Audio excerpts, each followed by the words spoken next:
Hello and welcome everybody to episode 21 of saveVSgames presents Curse of Strahd. Everybody? Yes, we have sound. Okay, so a few notes before we get started here. I've put together a bit of a recap video, the first of many, and it recaps multiple episodes of the campaign beginning from the intro of the campaign all the way up until the exit from Death House, or Durst Manor, as they knew it. And so you guys check that out. It's a way to watch like 4.5 episodes in the time that it takes to watch less than 2 or something like that.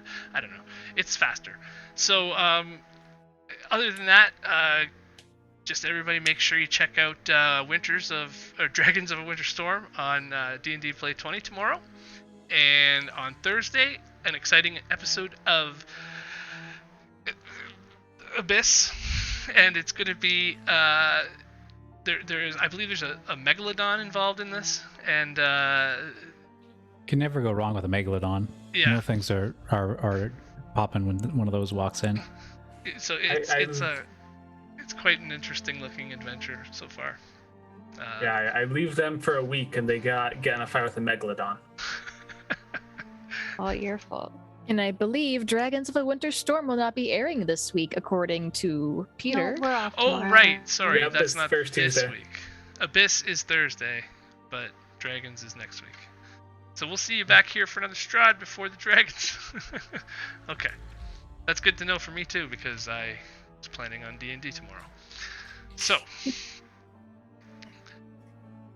you guys, when we ended the last session, the party was traveling this Switchback Trail that you can see this token on now, up and climbing up towards the hilltop with the Abbey of St. Markovia there. This place has been spoken of as the last holy place of Barovia. So the wind picks up and begins to whistle at times and even howl. You can feel the cold biting into your exposed skin as you guys climb higher and higher. Does anybody hear music still? Yeah. Yeah? Okay. The Switchback Trail that you guys have been climbing climbs above the mist to where the edge of this wide ledge where the Abbey is perched on. The sky above you seems to darken slowly as you ascend towards this peak, and your legs burn and you feel the sweat begin to wet your backs as the slope is quite steep. And as you look down toward the village below you, you see it in all its beauty. These people of Kresk live truly simple lives, never leaving the protection of these stone walls. They're free in one sense, but in many others they are prisoners in their own land. On the north side of the village is a large pond, right here, of still calm waters, where a number of villagers seem to be drawing water buckets before running back to their homes. The first drops of rainfall are felt as you crest the last hill, and you lay your eyes upon the majestic architecture depicting the glory of the Morning Lord. A bell tower stands tall on the north side of the structure and juts high above the crumbling 5-foot stone wall surrounding the whole courtyard. By the time everyone makes it to the top, up to the gates at the front of the abbey, the rain has become a bit more of a steady pour, and all the villagers who have escorted you here begin to turn back. And I guess we'll go to the next map now, where you guys are actually at. Well, Mira, it looks like they dealt with those illusions you conjured up to get us in here. I have no idea if Mira actually wanted me to RP as her too. Yes, well, yeah, I suppose you have been through a lot. It's difficult to talk about. Mira actually looks down. She's kind of, you can tell she's been affected by this pie affliction, and she seems to be having like a worse day than usual now. She doesn't really want to just talk to wants anybody. She pie. kind of got a headache, and she's like, just Here, lay down in the back with the man-eating tiger. I have a damp cloth. This will take care of the headache as the wagon. I'll get back to the reins.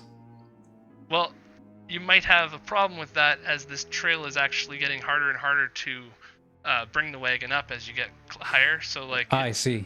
It's going to Do be you tough mind to staying keep the here wagon with the here. wagon and keeping an eye on it? She doesn't really want to. She's like wanting some answers as well. Great, so she's come just with us coming then. along with you. Yeah. You seem so talkative. I don't know why you would want some sort of easy way out. But Okay, so you guys here get we up are, to the coming top. with us. You guys get up to the top, and the villagers are like, we have come far enough. We are not going in there with you. Please, leave us alone. Conduct your business and leave here. Leave Kresk before nightfall. Leave us now. And then Chris will knock on the gates of the abbey. You find that the gates start to open slowly without any issue, and they begin to squeak just a little bit, but this is kind of your view through the gates. Did anybody open these gates? Or did they open midnight? Did they open them on their own? I didn't see anyone open them. That's your view through the gates of the abbey there. As you guys are all approaching, or you can move your tokens up to the gates there, I guess. Just move your tokens along as you find that I've narrated into the abbey here and give you the whole picture of what the abbey is, sort of thing, right? So the mayor and the last few guards begin that trek down after Chris tells them to leave, and you guys find yourself staring through these rusty gates, and Chris opens them up. The gravel road leading through the courtyard passes between two small stone outbuildings, to either side of which, I guess, yeah, if you guys move up, then everybody can see what you see. Can you just move believe- our tokens for us? I don't believe know they where to can't put 'em. see the map, Greg. They just... Okay, there we go. Yeah, because you can't see, so they can't see. Okay. That's what I was saying. Just if you guys move your tokens around, then they'll see what you see. Yeah, I think earlier they were just seeing the picture that you I had see. posted. Yeah, it should be fine now. Okay, so yeah, there's these two stone buildings. Blocking the road are these iron gates that attach to the buildings, and they are unlocked, as you know now. So viewed through the gates is this stone abbey that's standing quietly.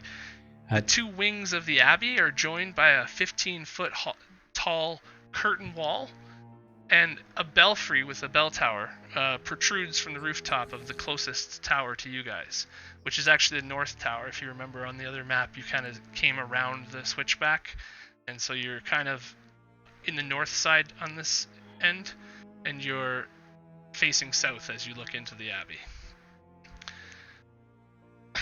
So, yeah, Krim you will can turn see. to Savorie and say, do you want Krim to fly around, maybe? Look at things? Yeah, that sounds like a great idea, Krim. You could scout out the place, see if you see anything dangerous. Okay. And then he discards his disguise.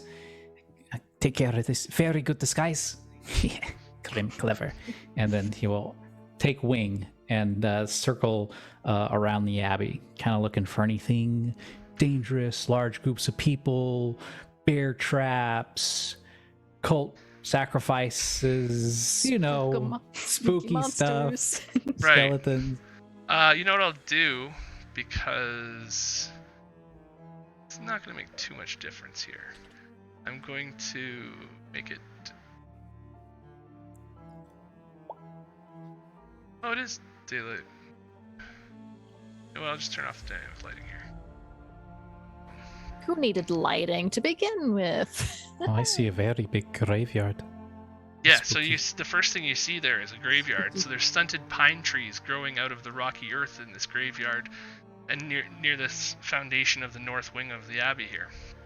The windows of the structure are cracked planes of leaded glass, and there's ancient gravestones bursting from the thin crust of snow in the yard. Beyond the low wall that surrounds the graveyard, the ground falls away, and you can see as you've come up this path, if you were to fall down that hill that you were climbing, especially down over on this side, it would be quite the trip down. That's probably a 400-foot drop over there. So nestled in between the rising and plunging cliffs are 4 rectangular garden plots enclosed by 5-foot high wall of mortared stones. White rabbits are nibbling on turnips uprooted by the cold, and Does there's Krim see any ravens about? Yeah, when you guys are coming into about here, you can start seeing more stuff and start noticing that there's there's basically like a garden to the side over here. To the ravens? east. Cream is looking for ravens. There's no ravens about right now that you can see right now.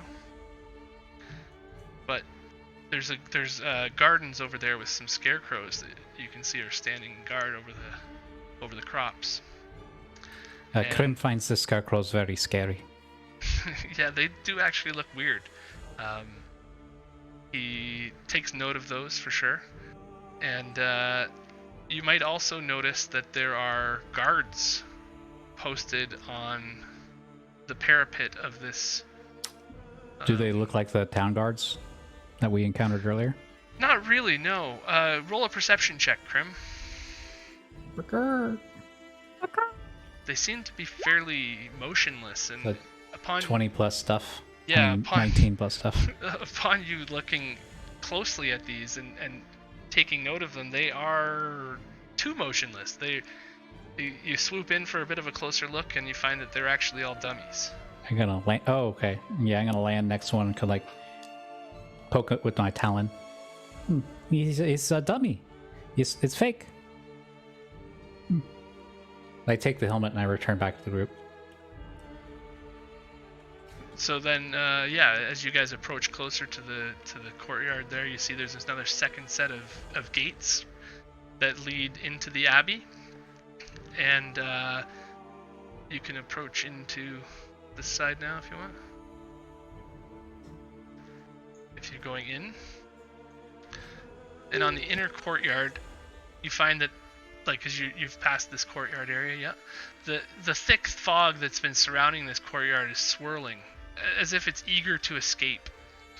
The courtyard itself is surrounded by the 15-foot high curtain wall on which those fake guards are standing. And it's clear now to everyone, after Krim has shown them all that these aren't real guards, so you kind of can let your guard down a little bit here, it seems. They put the scarecrows in the fields and in the towers. I think they have problems with the birds in the towers because they put scarecrows there. So there's wooden doors to the north and to the east of the two wings. So you see a wooden door here and a wooden door over here. And in the center of the courtyard is a stone well fitted with an iron winch, to which there's a rope and a bucket attached. Along the perimeter of the courtyard, tucked under the overhanging wall, are several stone sheds with padlocked wooden doors, as well as 3 shallow alcoves that contain wooden troughs. 2 wooden posts pounded into the rocky earth have iron rings bolted to them, and chained to one of them is a short humanoid with bat-like wings and spider mandibles coming from their face. The creature appears unaware of your presence at first, as the courtyard is filled with a silent tension, thick enough to slice through. Suddenly you hear something from one of the sheds. A horrible scream. The creature chained to the post starts flapping its wings and tries to take to the air, but you notice that right away its chains grab it and pull it down, and it's too taut. It flutters about madly, screaming. It looks around at you and says, "Ah, they're out to get me! They're here! They're going to kill me! I know it! Ah!" And it's trying to fly away. What does it look like? It looks like a humanoid, but it's got like giant leathery bat wings, and it just doesn't make any sense. It has spider mandibles on its face. I think this would be a good time to use Divine Sense. Although obvious, but Divine Sense, please. Oh, it's absolutely hideous. You channel the essence of Ezra and pull in, asking her for what might be around here. And you do not find any kind of undead around this area.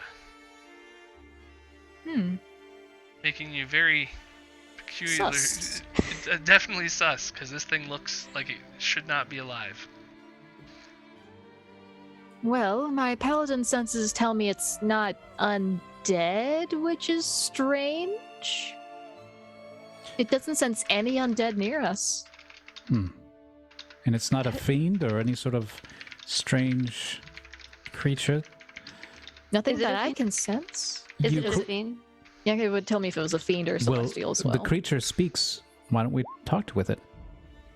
Who's out to get you? Or who do you think is out to get you? You see, as soon as you guys start coming towards it, it starts freaking out even more. It doesn't want anything to do with you, and it's like an absolutely terrified animal. It's cowering against the post and trying to fly away and hurting itself badly. That's the enough, chains. beasts. Tell us who made you, or where are you from? And I cast suggestion on it. And the thing I'm going to suggest is information you can give us may help you with your own problems. Please tell us everything you know about yourself. You're not here to get me? They're all here to get me. I know they're all here to get me. That's why they're here. I've been here. I don't know. Why am I here?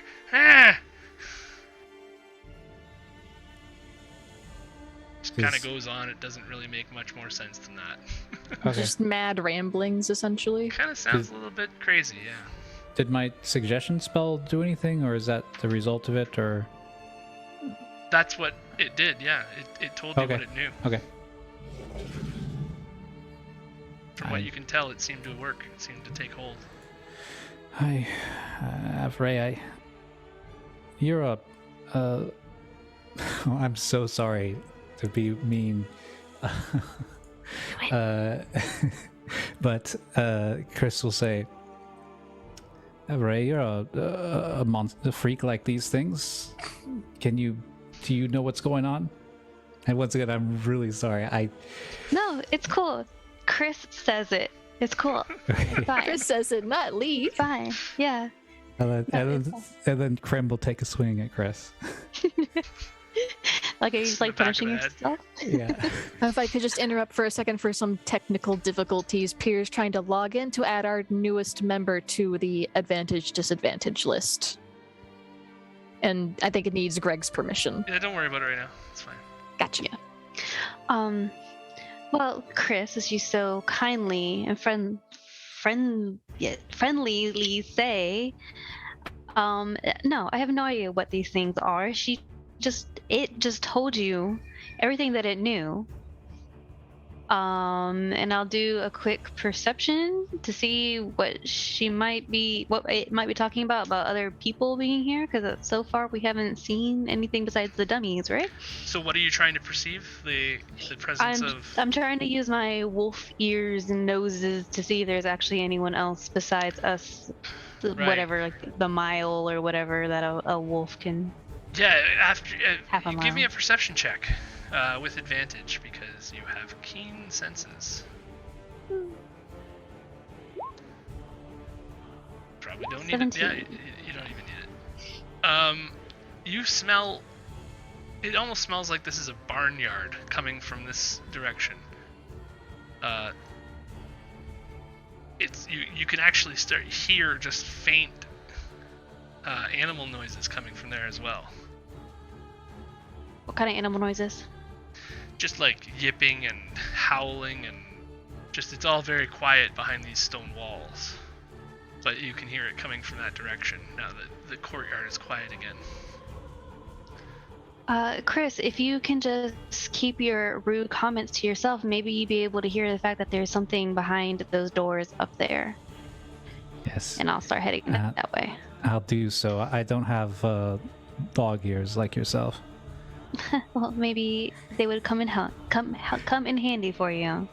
Keep a horsey McHorse face over here if we're going inside. I'll go. You guys notice. So Chris will tentatively follow Avray, letting her take the lead on this. And as we depart the courtyard, Chris will look back at the creature chained to the post and raise his hand and fire an Eldritch Blast. Before you're At doing the that, shackle or while that's you're doing holding her that. down to release her. Oh, okay. well, while you're doing that, I guess the explosion of the blast probably as well. The creature takes to the air instantly, and it's like, I'm free, and it just flies away. It's gone. Like, it goes right over the wall and down towards Kresk, and then you see it come back up again and fly off into the distance. It's flying into the rain, and it's flying like east as fast as it can, just away from here. I really should have asked her where she was gonna go. She was free. But at the same time as that, all of a sudden, there is movement behind Krim. And Oh, Hannah, what's happening? a 5-foot-tall, wiry, spindly built creature starts coming out of the well. It has Chris is 3 gonna red. see that and then freak out and shout, Savorie, help! It has 3 red spider eyes on the one side of its face, and the left side appears to be human. It has a frog's foot in place of a left hand, and a taloned crow's foot where its right foot should be. It climbs this well and jumps out like Batman. it's well, I guess the other one would be Batman, but this one, it's nimble and it climbs out of the well like a spider, and it lunges towards Krim. But before it can get there, it is interrupted by something. Okay. Well, Krim is gonna say, you are a handsome human. And this is where Esmeralda, or you don't know her name yet, but this is where the new player from our campaign joins us. A new player.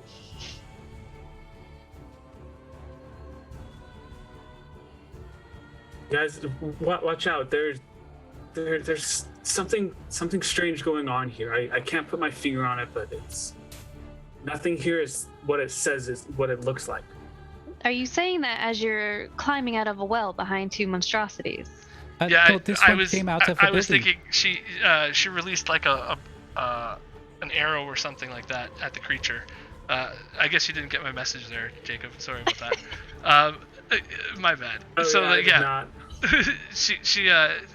the creature, before it can get to Krim, it gets some kind of a pain in its back, it looks like, and it turns around towards Esmeralda, towards this woman standing there in hunter's gear.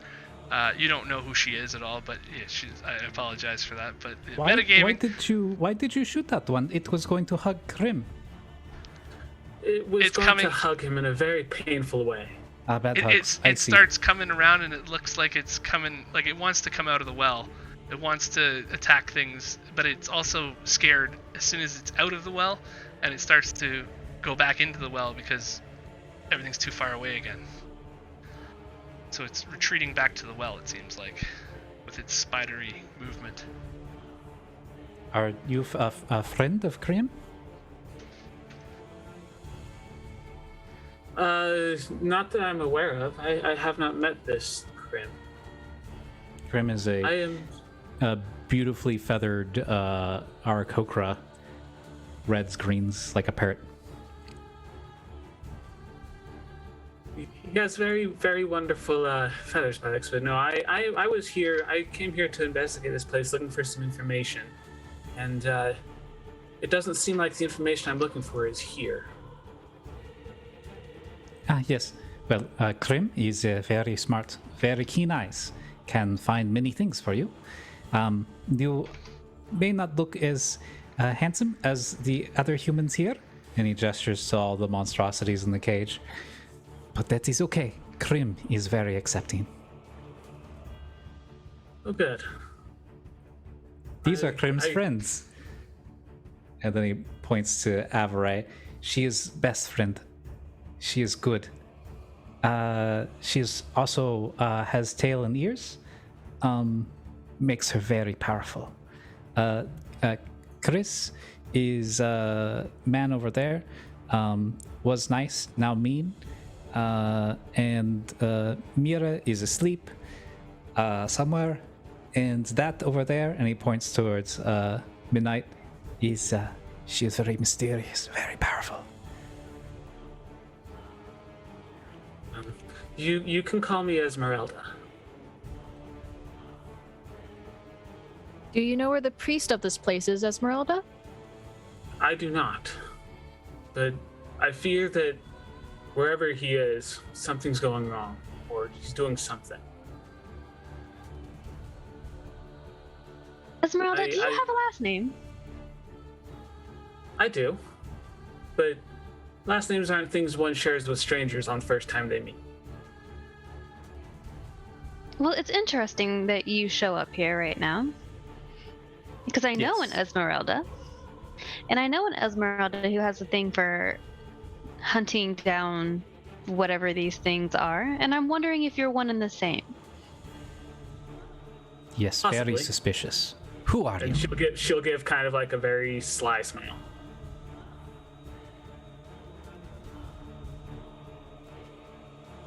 You need wish to answer Avare.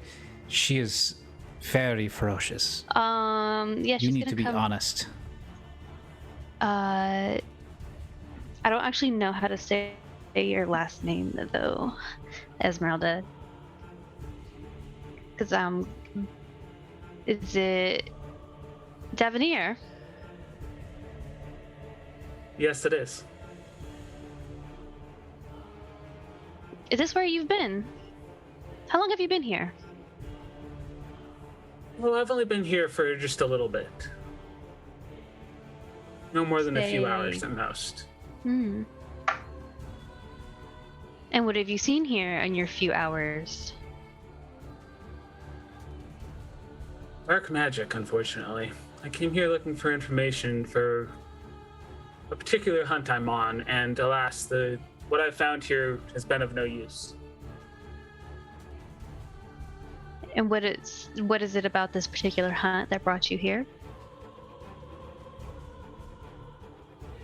It seemed like this would be a good place to find information. About?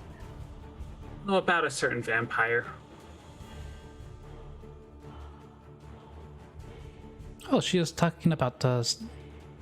And then there's a moment for you to clasp your hand around Krim's Yeah. beak before he says it. Okay, he's just like reach over and do that. Okay. I think who Krim meant to say was the tyrant of Barovia. Oh no, I meant to say. No, Krim.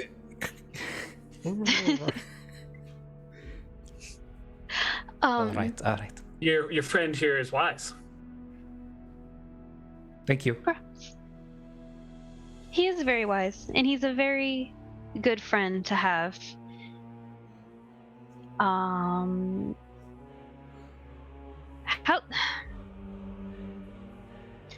How long have you been on this particular hunt, looking for a particular vampire? Well, I've been on it for a little while. I believe. Been trying to track down some assistance, and this is the next place I was headed, and it seemed this was another dead end. Well then, you're not much of a hunter then, are you? Oh, I wouldn't say that. Well, You can easily see a chip on results- her shoulder there. the results beg to differ. Information hunting isn't my forte, but beasts and creatures like that I can do. Yeah, Esmeralda. I've heard of you. As a matter of fact, my father wrote to you several months ago asking for your assistance, and you never showed up. And who would that be? Insert father name here. Insert backstory here. Insert backstory here. Dog the bounty hunter. Yeah. But Well, can we just make up a name really quick? yeah, it's gonna be Gregoponymous. Greg Eponymous? How about The third. Dunshire? Zarovich. Dunshire? Yep. Gregorian Dunshire? There you go. What's Avare's last name? Insert backstory here. Dunshire. Dunshire. Your Dunshire, father's okay. name is Gregorian Dunshire, All right. generally. Boom, family Gregorian tree. Dunshire. Okay. So yeah, no, it This seems is how that family history works. Avare's father was in a similar area to where you were, Esmeralda, so that you, like, before you got to Barovia, you passed through that area, and they might have heard that you were in the area and asked for assistance, kind of thing. But you're busy, obviously. Well, Esmeralda, I am a bit befuddled as well. This abbey is identical to the one that I grew up in, down to the stones on the road and the number of graves in the yard. We were transported here by some sort of magic. I am under the impression that this place also was spirited away. Does that help you at all in your hunt? Not really. This entire place is filled with dark magic. It doesn't seem right. It doesn't seem right. It seems so banal, so normal. Are you sure? You saw that creature out there. How is it any different than that? And he gestures towards Krem. Oh, that. And he gestures towards Savorie. Once again, sorry. Well, Krim here seems natural. Savorie seemed this one. Doesn't seem like they've been exactly experimented on in the ways. She has a name. Do not refer to her as this one. Indeed. Poofy feathers. I Not didn't an catch your name. experiment. My name is Savorie Dunshire. Don't you know? My apologies, Savorie. It was not my means to offend.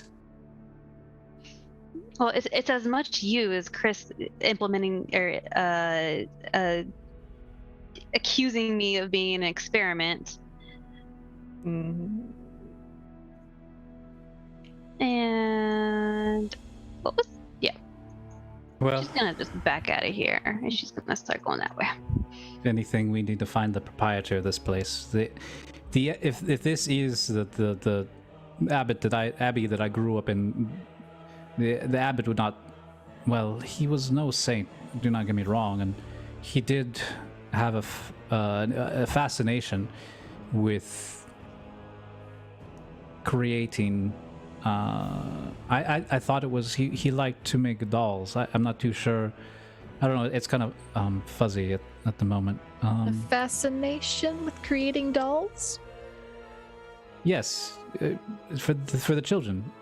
He was a toy maker. He'd make things that look like the things that we would want. Well, that thing in the well, sir, looked like a stitch work of different people.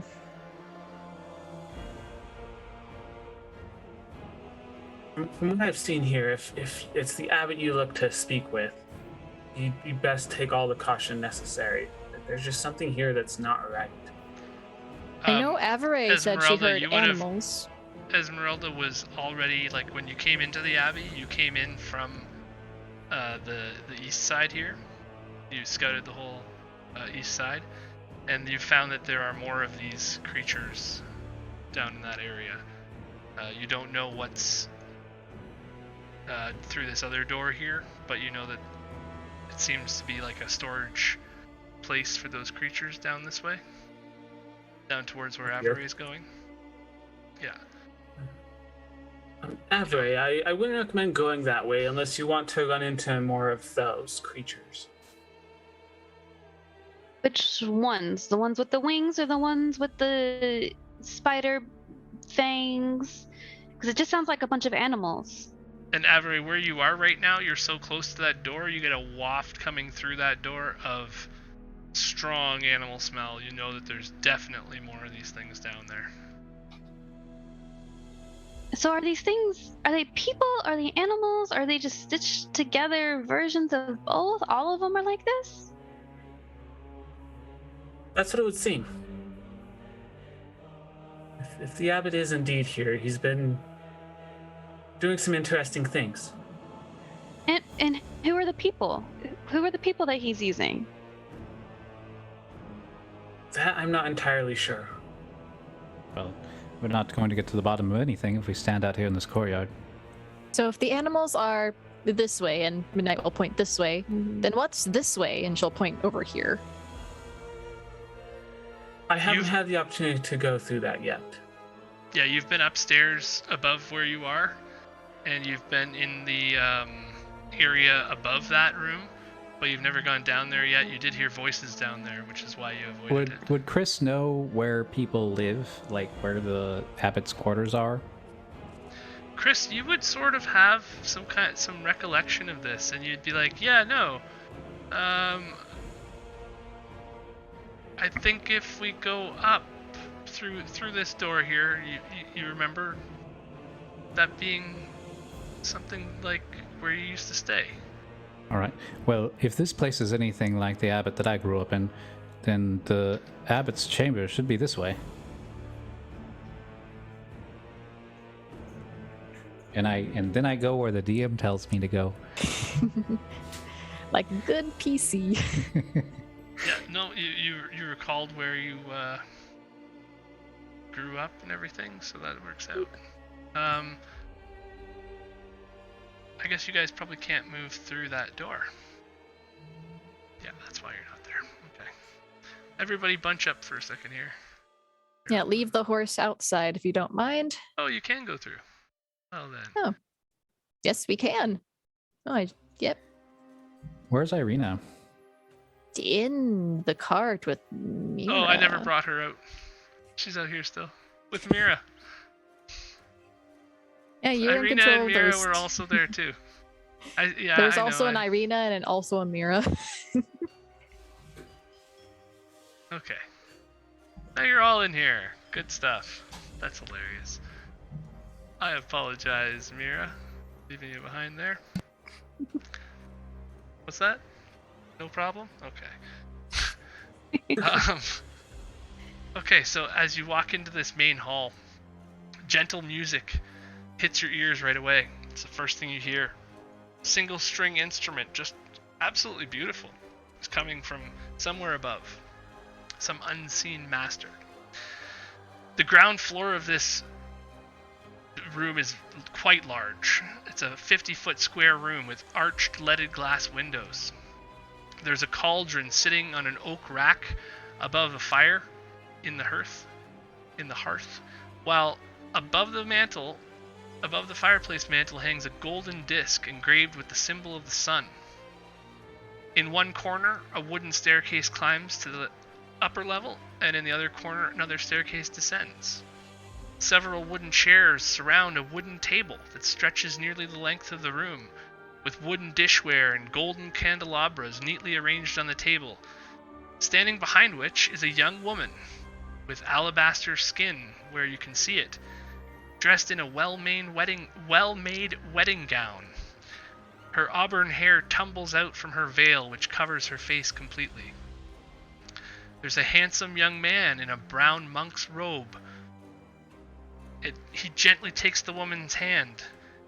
A painted wooden holy symbol depicting the sun hangs from a chain around his neck, and he moves with the grace of a saint.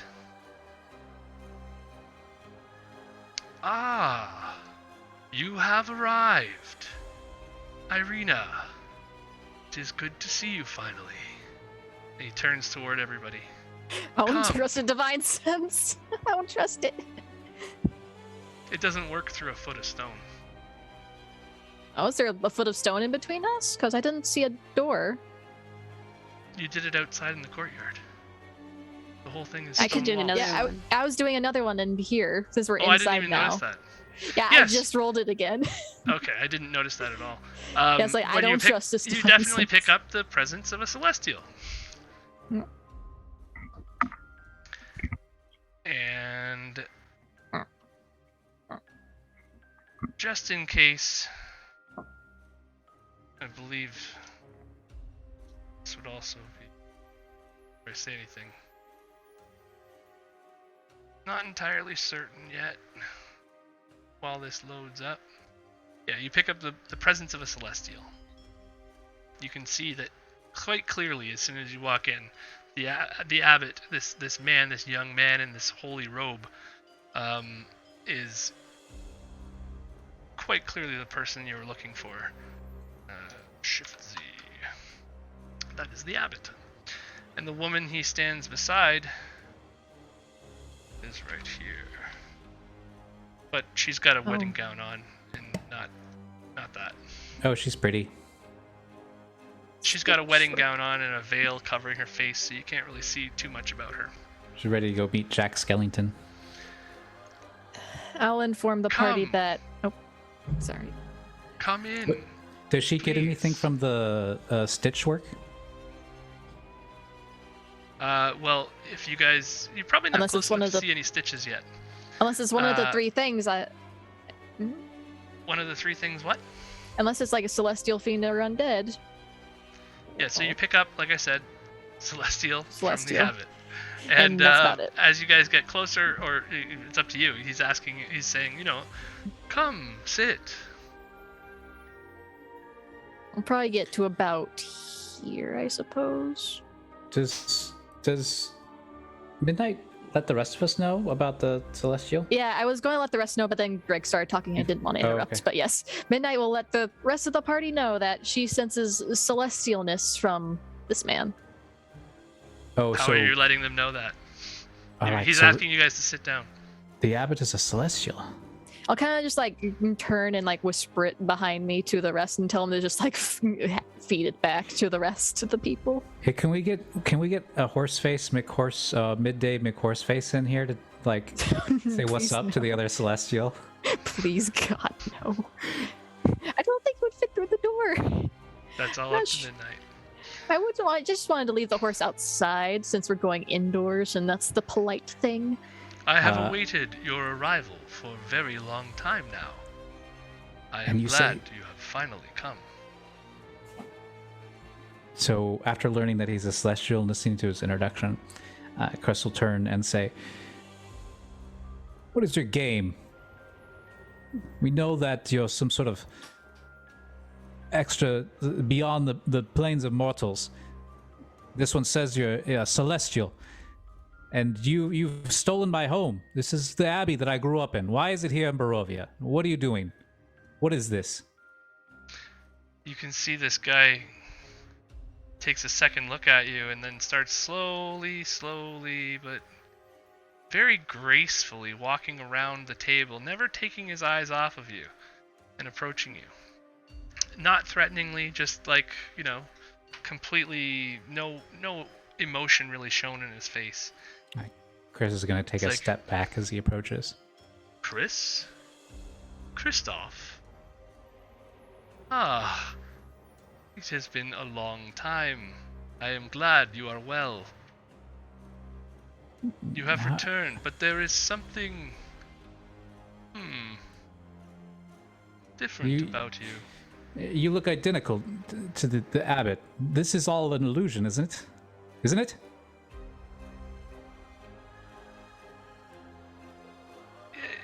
The abbot looks at you like curiously, like, you do not recall?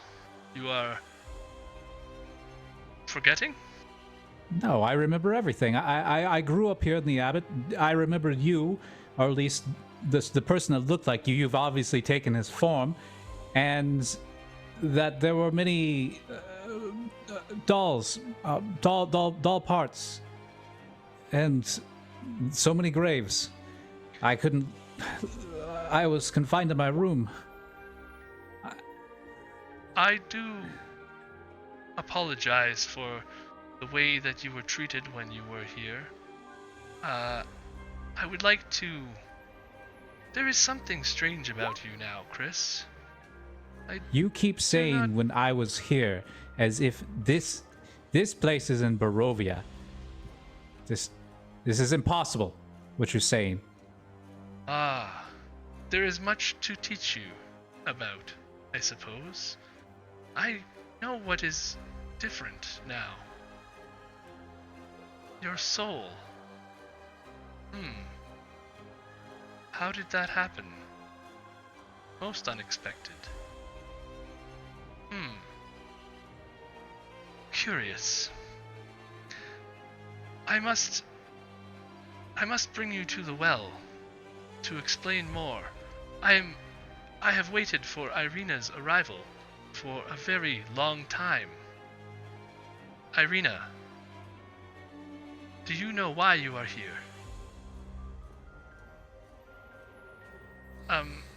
To bring my brother back. We have brought my brother to you to restore him. Yes. I do not understand, but you wish me to heal someone? Yes, he is. We left him down in the cart. He is Wait, outside is the this Abbey dude right guy now. reading our minds? I have much to explain to you then, Ireena. I guess that It was in seems you have character. forgotten much as well. Perhaps we should do this down by the reflective pool. Pool? No, not the pool. I got a 21 perception check. When they're talking about illusions and everything, I wanted to be taking like a look around to see if there was anything magical or this lady, like. Yeah, I was trying to look at this lady with my roll. Okay, so give me a perception check. We did. We did. Mine's 21. Mine was Oh, I only see. 13. I thought I'd that was- probably I see got something. confused because I asked for, you got the divine sense up there, and then perception checks, and then so yeah. You just didn't anyways. want to interrupt. You just didn't want to interrupt, yeah. Yeah, no. Because lots of talking. So, Midnight, you've been going over the prophecy stuff in your head for a long time now. You've been, all the time when you clue into things like, you know, is that possibly what the Madame Eva was talking about? Is that what Madame Eva was talking about? And no matter what, you keep on finding, like, you know, connections and stuff like that. And again, you immediately are drawn to the mantle behind the fireplace. There is quite a very intricate and at one time possibly expensive looking carving of a sun placed above the mantle, and it gives you a feeling of like kismet. There's something there. You're like, that's gotta be it. And Savorie, you are now smelling more than just the animals in this area. You're smelling something different, something like almost not like dead, but just off. Something that just doesn't quite smell right. It's not And the abbot continues. from Please where? excuse. From the lady? Or from, sorry. From that area, yeah, from that direction. From and, of the lady? And all over, really. All over. Okay. It's sort of in the building. Now that you're inside, you're smelling that. And the abbot's like, please excuse the mongrel folk. Sometimes they upset people when they come in. It is sad that they have gone mad, but there is not much I can do about that now. I am responsible for them. Their lives are in my hands, just as the lives of any they harm are. If I were to let them loose, the village below would be gone by the end of the night. And not long after that, the mongrel folk would kill each other for food as well. Mongrel folk, is that what you call them? That is the name the townspeople have given them. And what of that one over there? Are you pointing at the Yeah, bride? corpse bride over there. Ah. Well. That one may be what you are remembering. I am proud of her. She is my creation. It has taken me many, many years to come to this point, but it is almost done. Chris, while he's talking, Chris approaches it and then pulls the veil back. You pull the veil back and you notice that the creature doesn't react to you at all. But when you approach it and pull the veil back, you see that it's got no face. It's a bride with no face. No skin? No skin on its face. So it's just meat? It's just meat, tissue, muscles. It looks up at you. Does a smile. It's a very creepy smile with no face. Chris quickly reveils it and steps back aghast. You monster. What is this? What is the meaning of this? Why, you made this, didn't you? Yes, I made her. She is my creation. Why would you make Allow something me- like that? Allow me to explain more. People have come to me for healing for many years now. Word that I was a healer spread throughout these lands. Many would ask me if I would free them from this cursed land as well. Strahd, however, is a very powerful ruler, and everything I did made the lives of the people worse. The Morning Lord knows what is best. He works in mysterious ways, even to me at times. He pulls out a tome from his robe. For the past 20 years, I have been trying to bring back Tatiana. Many of my earlier attempts did not exactly work out. But this book, and he hands this book over to you guys to take a look at the cover, was given to me by Strahd. Chris winces when he keeps saying the word Strahd. It was his request that I deliver him a bride. And you guys read the cover of the book in very intricate letters and like fancy. It says, a treatise on flesh golems. So you got practical a guide. request to build a wife for that old wizard, and now this is the end result? This is the 32nd attempt. How long have you been doing this? This one has taken me almost 10 years to complete. No, how long have you been trying to build these things? More than 20 years now. No. Those dolls, they weren't dolls at all. They were parts of people that I was seeing. Most likely, yes. I tried to keep all of my work from the children when there were children here. He turns back toward the book and pulls it back to the cover and puts it back in his robe. You left me in a cell to die. It's forgotten about. And he's gonna shoot an eldritch blast at him. I did what Oh. Christoph, I understand your anger. But it will not do any good here, right now. You are I incapable have plenty to show you. of understanding my anger. No divine being would do this. Why do you say that? Divine being wouldn't stitch corpses together to try and make a perfect human? That's right. That's I disgusting. am making the lives of everyone better. We have a divine being that travels with us. One that can shed light on the situation. One that can testify. I call forth Horsey McHorseface. Oh no.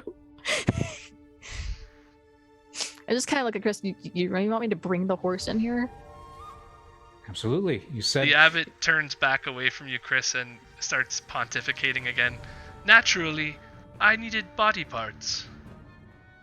And just sort of goes into his spiel While again. he's going into a spiel, I'm just gonna do my telepathic mind link with Midday McHorseface to just say, "Get in here."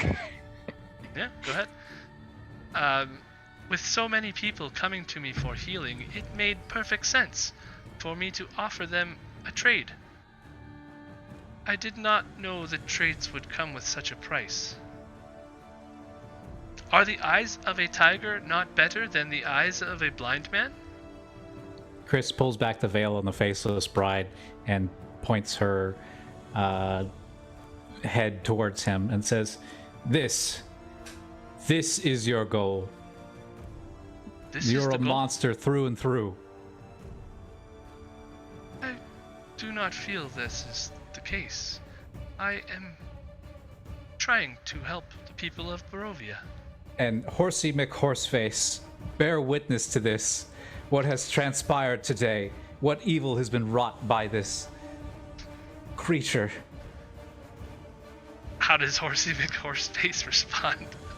I'm guessing Chris is like gesturing to the faceless bride thing. The veil up. Horsey McHorseface will recoil in terror with a whinny. Nay. Nay. For some reason, seeing through the eyes of a tiger will drive a man crazy after a period of time.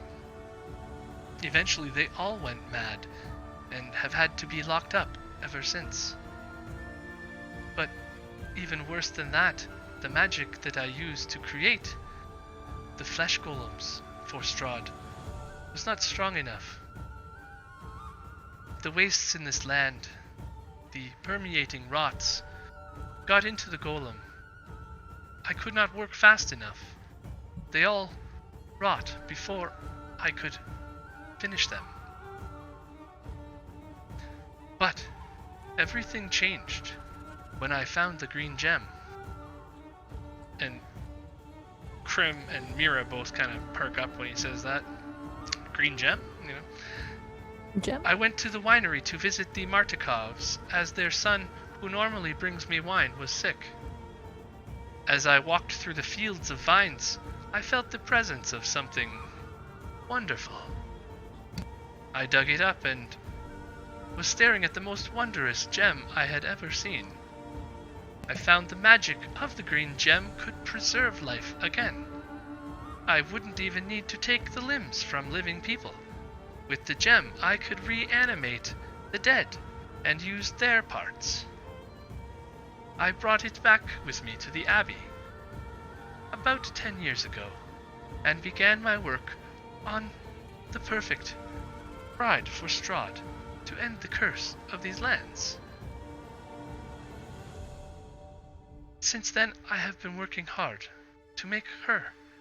And he points back over towards the creature that you're standing in front of, Chris, and he starts walking back Abbott, towards her. What was your first creation? I don't have any memories beyond the age of 8. I simply just... It's like somebody just turned on a switch. My first creation. I don't remember how I learned how to read. I don't remember mother or father. I just remember the cell. Does Chris smell like the Chris. thing in front of him? Christoph. Chris. Whichever you go by. You can see Chris visually... I would like to show you something down by the reflective pool. When starting we are done to here. break down, and he takes the bride and he slams its head on the table and puts one palm ready to unleash a eldritch blast. Did you make me? Am I one of these things? Now, I cannot have my creatures fighting each This other. is not a debate. This is yes or no. You can tell me, or I will remove this thing's head. Yes, you were made. Chris falls to ago. his knees. But there is more to this story than you know.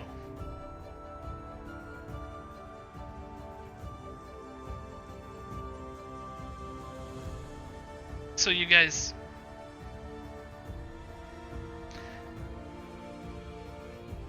Yeah, no, he wants to show you something else first. He's like, I realize this is difficult for you. It may be hard. I do not know, but it seems difficult for you. So, I would like to show you the rest of the story that I remember. Maybe you can feel better.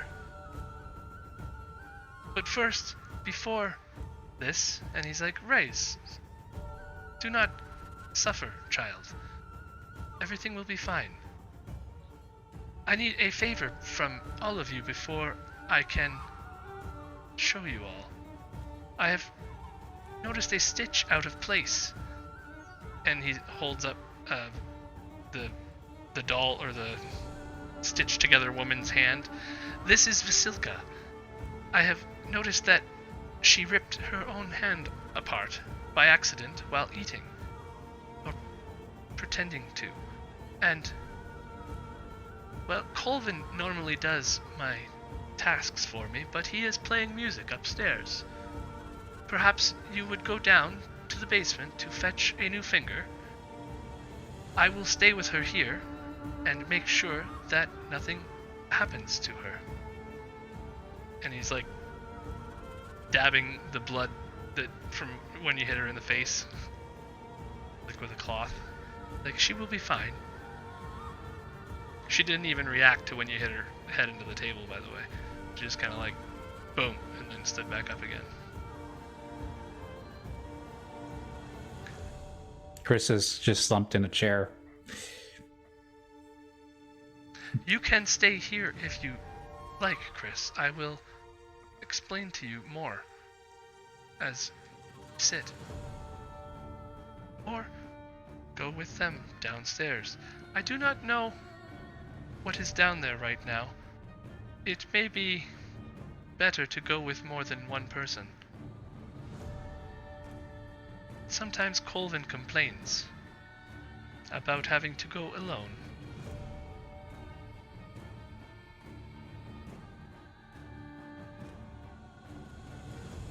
Where does Colvin want to go?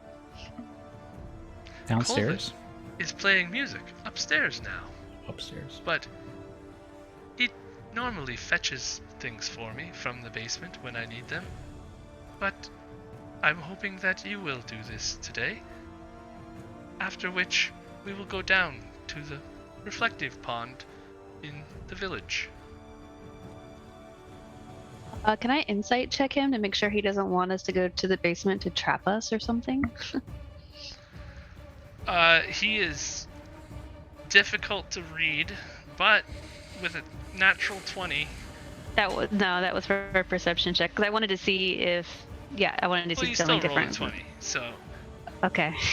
you can tell that this guy is, there's something off about him, but he doesn't seem to be lying. Like, it's almost like what his perception is of the situation might be different than yours, but he doesn't seem to be lying. Okay, then what is it that he needs from the basement? What is it? I require a new finger for Vasilka. She has ruined the one I have given her. In the I basement. am trying to teach her to dance, and when I leave her alone sometimes, she does not respond well. She sometimes gets aggressive, and I suppose she has ripped her finger apart. Okay. I will stay with her until it is fixed, because I am fearful that she will do more. Midnight, if he's asking us to get fingers from the basement, that insinuates that people are down there, right? Either, I'd assume, dead ones at best. But what if they're not dead? And she'll start heading towards the basement, which I assume is over here. Yeah, I assume the it's abbot points this out one. towards the other building and says, the cellar down there is for wine. It is empty, has been for months now, but the other building has the storage. Please excuse the mongrel folk.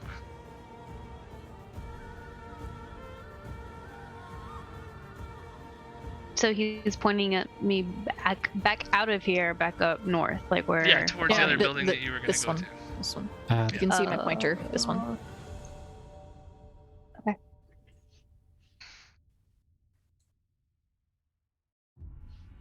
This would be a really good session to have Mira here for.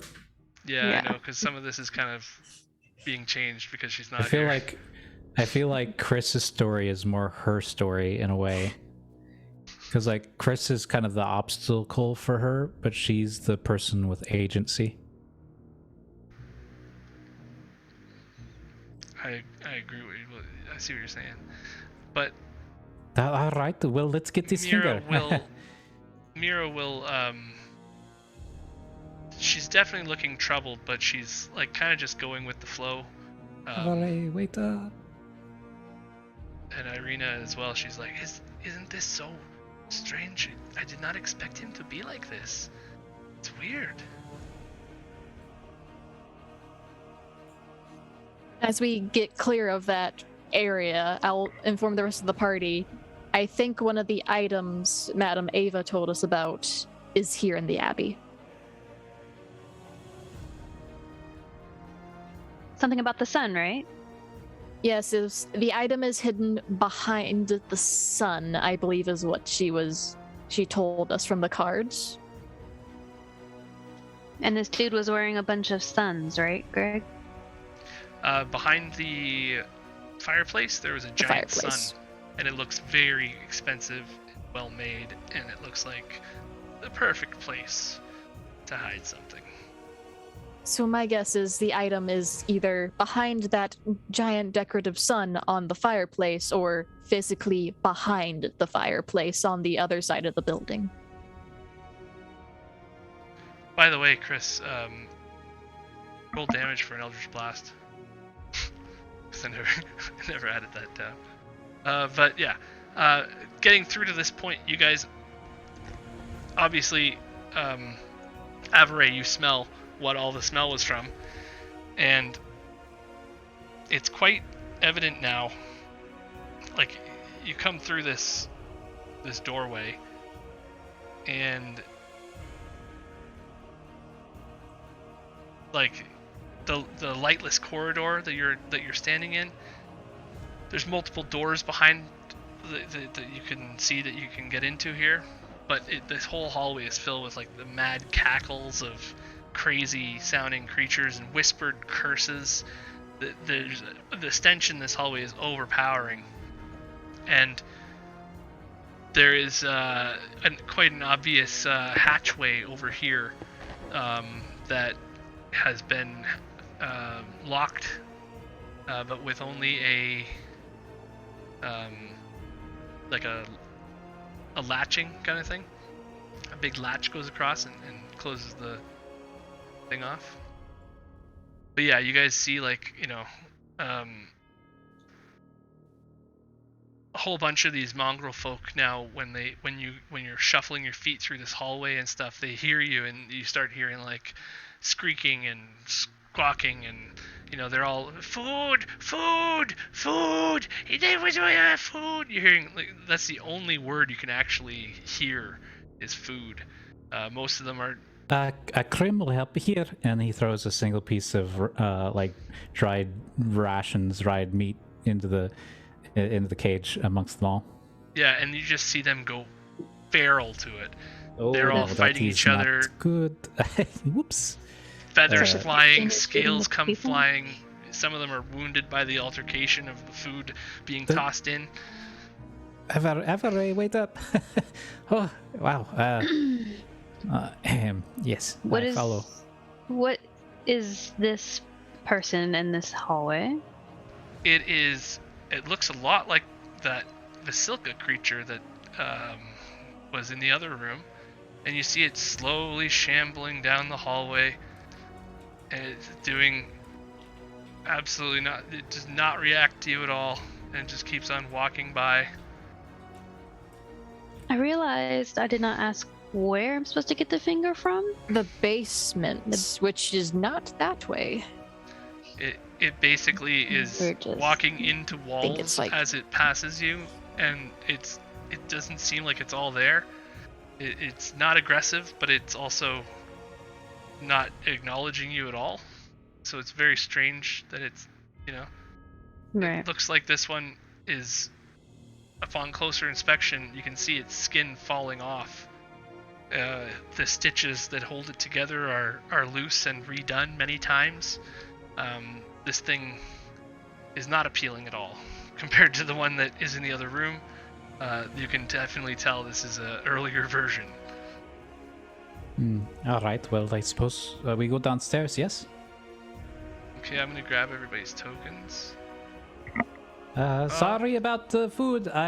Krim will Stop bring moving. more. Don't move, don't move, don't move, don't move, don't move. Stop twitching. Everyone move now. We can move now, right? Now? That would be fine. Move now. Move now. Now. Move now. And you are, oh jeez, and you are here now.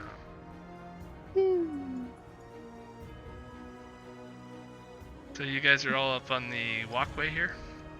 Zoom out. You can I don't know if you can resize your things or not. No, maybe not. Our I'll own resize tokens? No, everybody we can too. turn them. Yeah, I'll just resize y'all. In the Lord. So you come into this room, and it's a long raised platform. You're 40 feet off the ground almost here, probably 30-something feet off the ground. And you can see that this room, the smell, obviously, Savorie is just hitting you really hard right now. And this seems to be,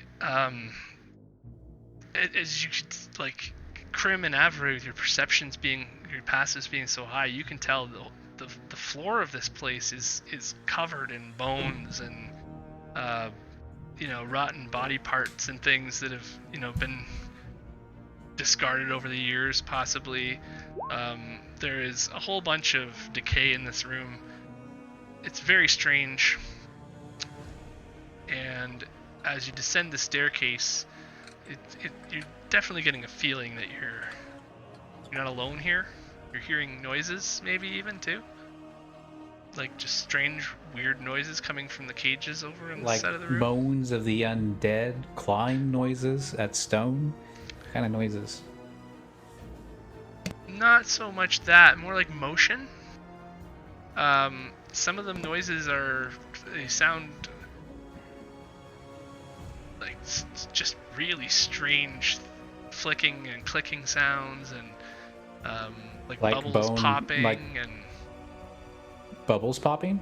Yeah, like just strange body noises everywhere in this room. That sound like bubbles popping. Some of them do. Ew.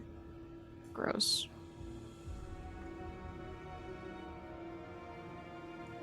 The Well, abbot has level 5, told you right? there is a logbook that Colvin sometimes uses to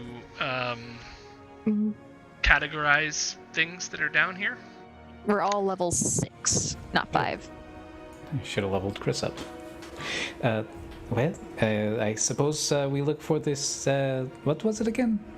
Finger. Left Finger. pinky. Wonderful. I will light the torch. Okay, so as you light a torch, you can see more about the place as well. I don't know if you can actually see more if you're not far away, but it makes the dim light brighter, and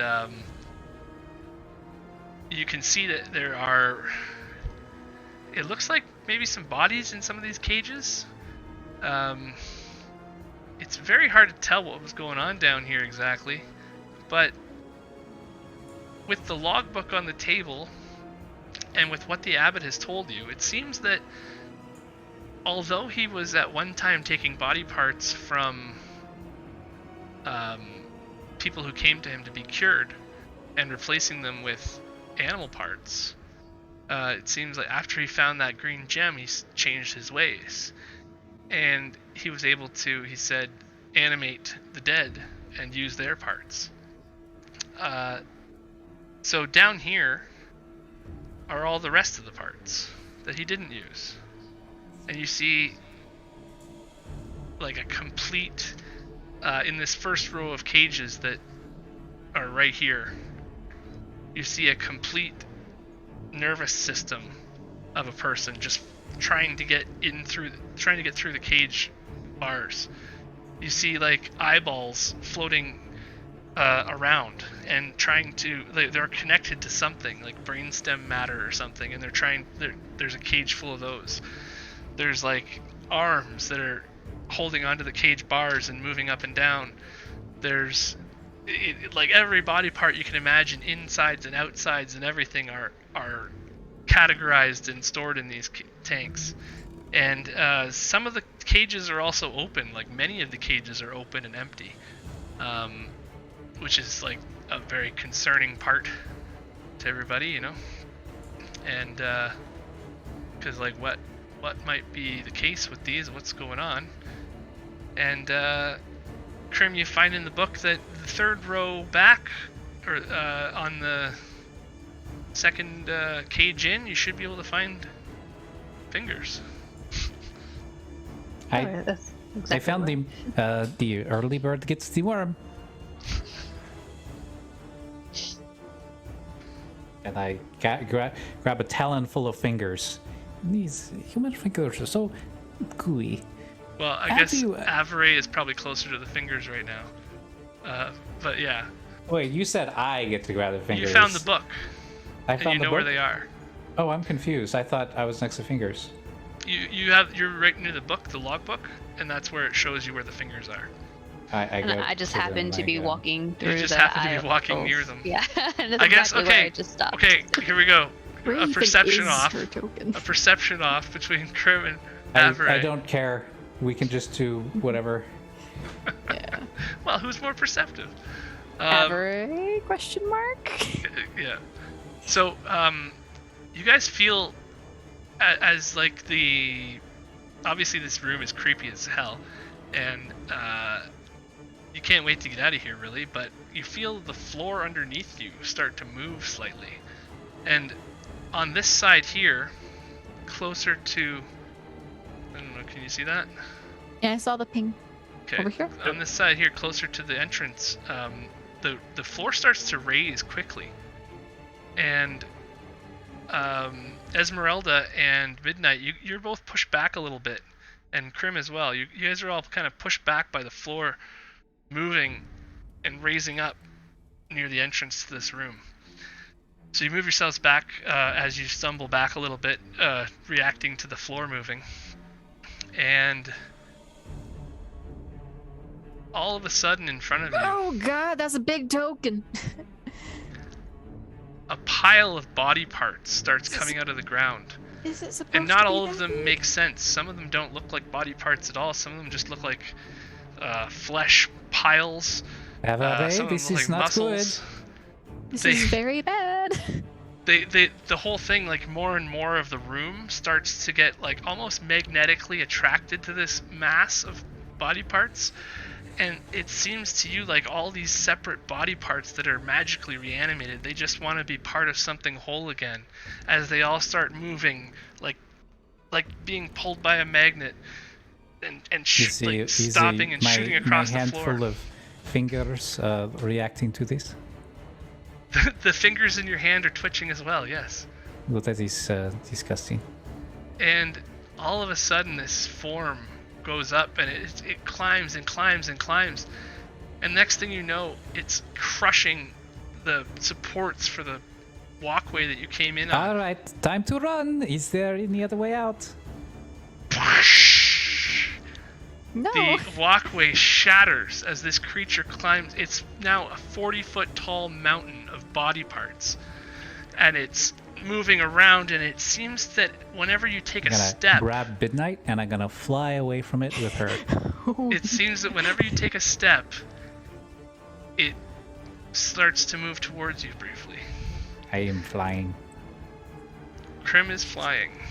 Grim is carrying the big metal pea person. It is time to go, Midnight. You can still see there's an entranceway up there, but we will start an initiative, I guess. As we go into battle, everyone. I will roll fly for with you. Midnight to the entrance.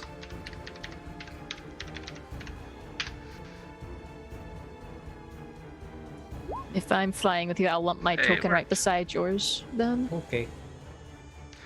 So Mira's up first, and you guys see as Mira just absolutely freaks, and she's like, God, this is too much for one day kind of thing, you know?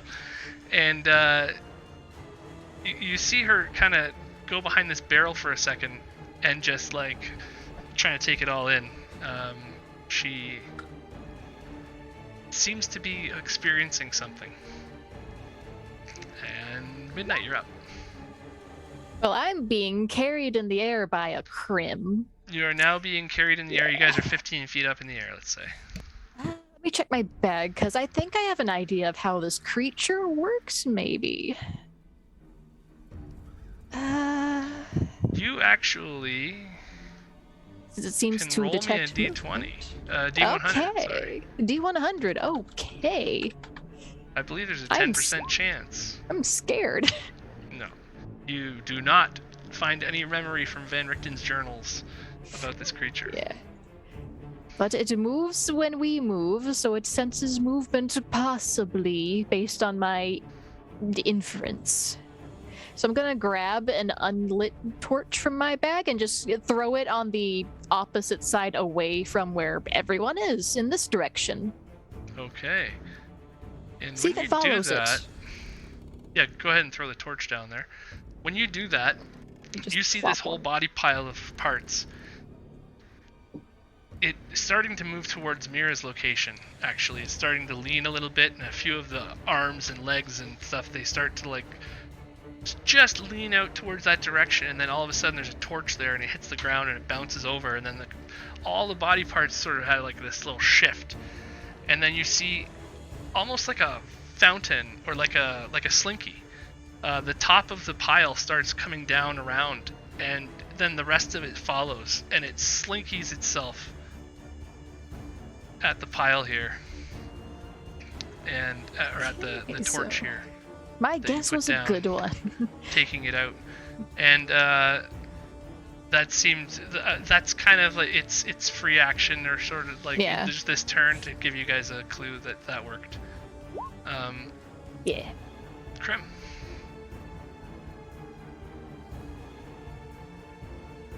Where are we going, You're bird muted. brain? You're muted, bird. A mute Or bird bird is man. not, or is Birdman not talking? Oh, that was very clever, Midnight. Very clever. And he says that as he flies up to the exit and deposits Midnight. Okay. And so you're able to get Midnight up to the exit there? Yeah. Thank you. And let me see how much movement that took. That was 45. 40 and to then 45, yeah. I bonus action step the wind, and I go back for Mira. Because Krim knows Mira. Okay. So you can move yourself into position wherever you ended up. Okay. And I don't know, And- did you get Mira and bring her anywhere or no? And then I'm gonna. 'Cause it'd probably be an action I'm to gonna. get her I'm gonna again, hold too. my action to. I'm gonna take the dash action, and then hold my remaining movement for when Mira grabs on. Oh, okay, yeah. Esmeralda, you're up. So You could also roll a knowledge check on this creature. Give me a D100.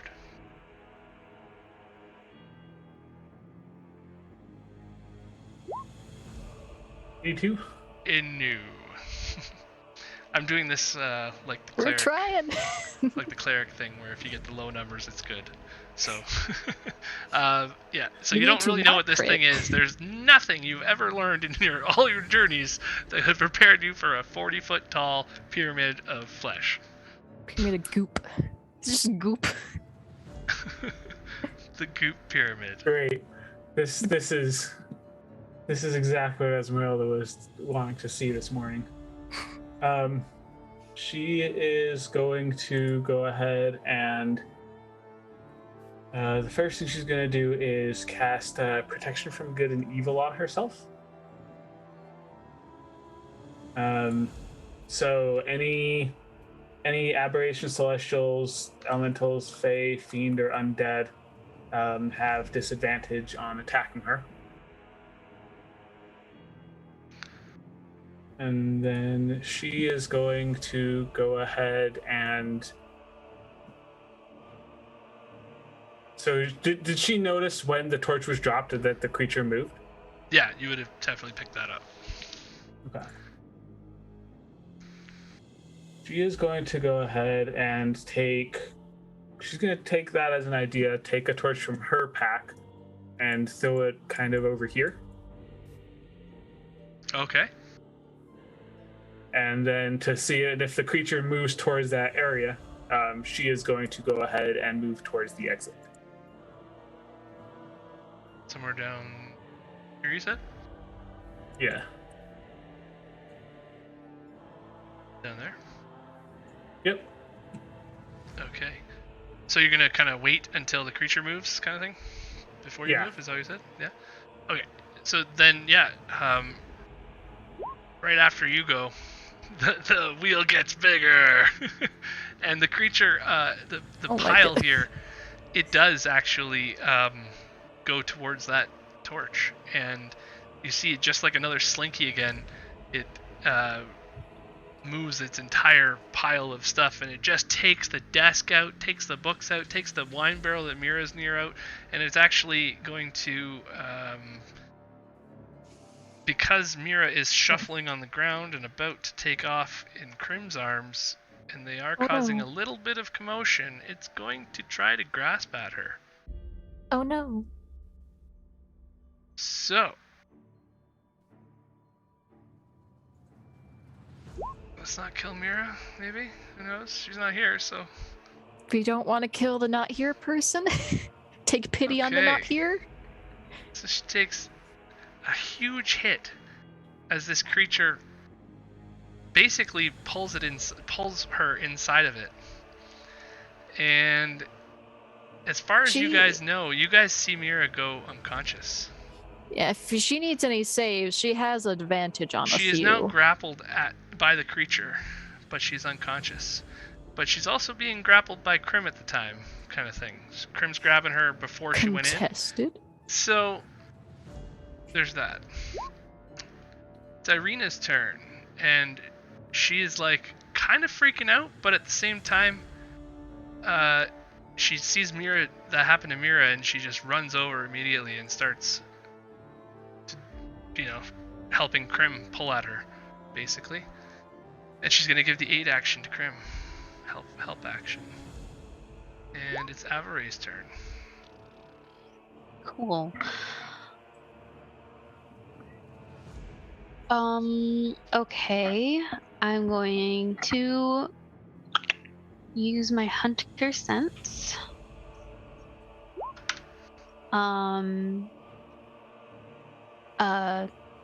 I can magically discern how to hurt this creature best. I learn any of its damage, immunities, resistances, or vulnerabilities, and if no, sorry, that's it.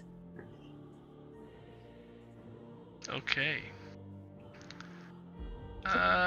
You can tell that this thing is going to be almost impossible to kill with what you have with you now. It doesn't seem to be an undead creature from what you know about them. It seems to be more of a construct of body parts magically animated together, rather than a undead creature of its own nature. So with what you know and your magic and your abilities, you don't have any real ways to hurt this thing. Your instincts are all telling you to run. And it's the Torch's turn. Oh, did you want to move too? Did you? Yeah, you can still do so. No, I don't want to move. It just is attacking everything that moves. Nope, that's it. Okay. Oh, it's Mira's turn. Mira's going to have to make a She gets advantage on those. On one of them, because she was given an advantage. Well, I didn't use it there, Yeah, so she made fine. a pass. One save. So, midnight. Looking around, would there be anything to tie off a rope to up Steph's here? probably freaking out hard right now. Yes, you can see that because Krim dropped you off at the hatch there's a grated hatch, and you can definitely tie a rope right around the grated hatch. I would Not a like to problem. tie off my rope to the hatch to try and lower it down for anyone who's heading over here to climb up. Okay, the rope is long enough that it's a 50-foot rope, so there's 10 feet of it on the ground almost. And that works. Krim. You have Mira's hands in your hands, and Ireena is, I guess she would probably be here helping you and pulling on you kind of thing. Waiting for your move to help you out. Okay, so I can do something which is cinematically cool, or I can do something which mathematically is more... Let's go cinematic. Okay, so Krim extends his wings, and with a gust, poof, a shockwave of wind impacts the creature, and it must make a strength save of 14, or be pushed back 20 feet.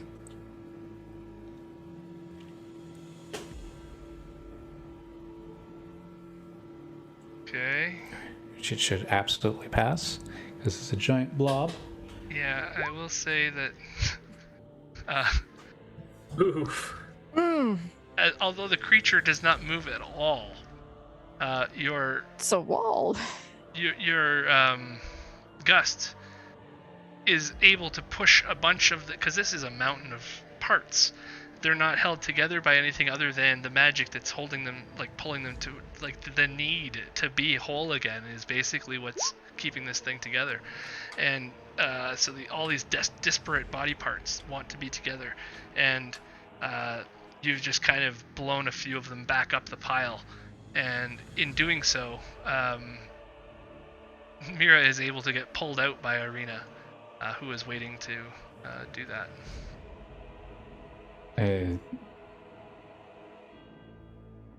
Not even on Ireena's turn. It just happens. Well, she was giving you the help action kind of thing to pull whenever you did something. So she was waiting for you. She's like, "What are we doing?" And then you did that, so she grabbed Mira. That was her held turn. Oh, well, cool. Even on a complete failure, we succeed. Yay! Go team. I don't think it takes any damage because it succeeded. Let me just check. Yeah, next person. I'm done with my turn. Am I grappling? Am I grappling her? Is Krim grappling her at the end? Well, you started to, like, that's what you came down to do, is to like hold your hands out. It says, "It come with me," kind of thing. But then the creature came and grabbed her.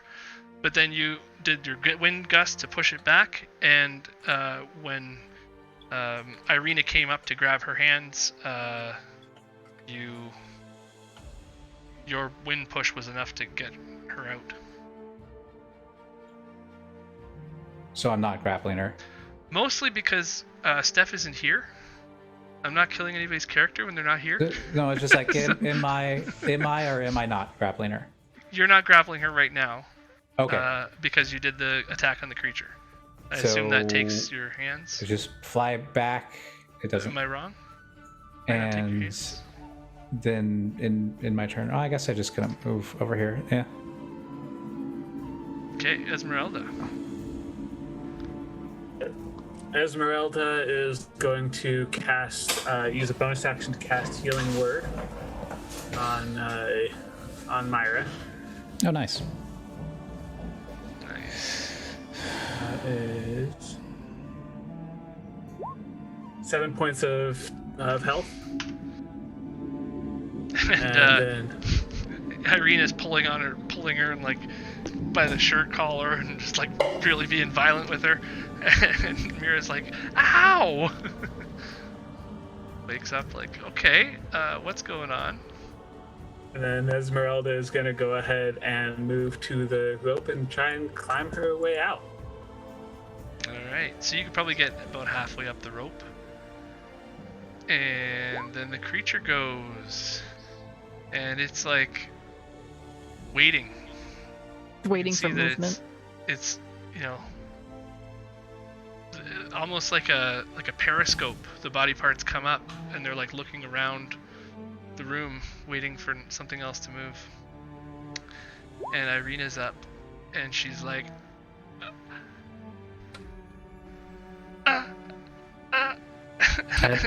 Grab on, Ireena. We go. She grabs onto Krim, and also at the same time,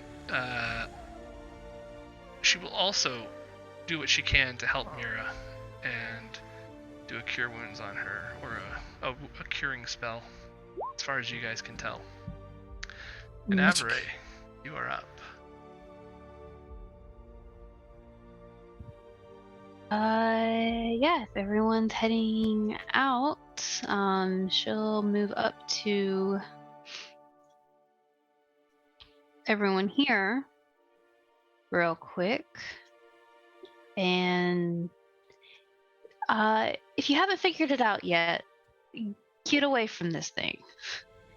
And we'll continue moving over to everything else with her crossbow pointed at the thing. And she should make it just shy of... Are you moving towards the entrance, or... Okay. Yeah, no. I see what you're saying. Because we're trying to get out of here. Right. Right. No doubt.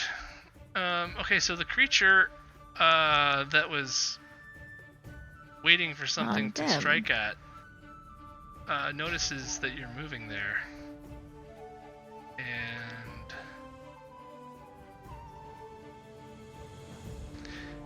it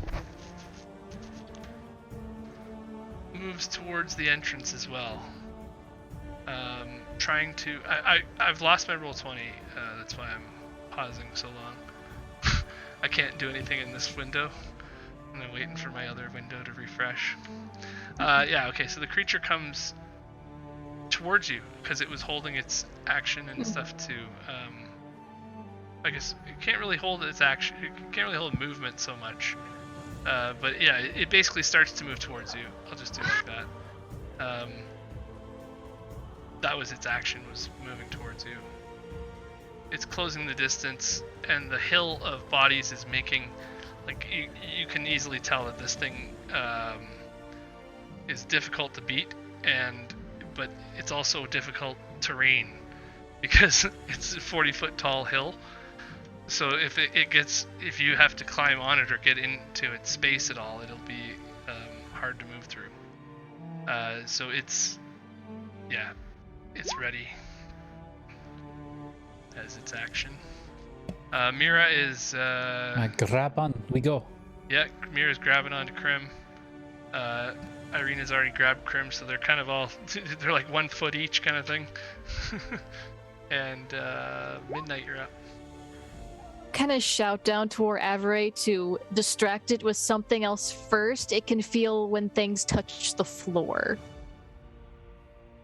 So if you're going to keep moving over here, throw something before you keep moving.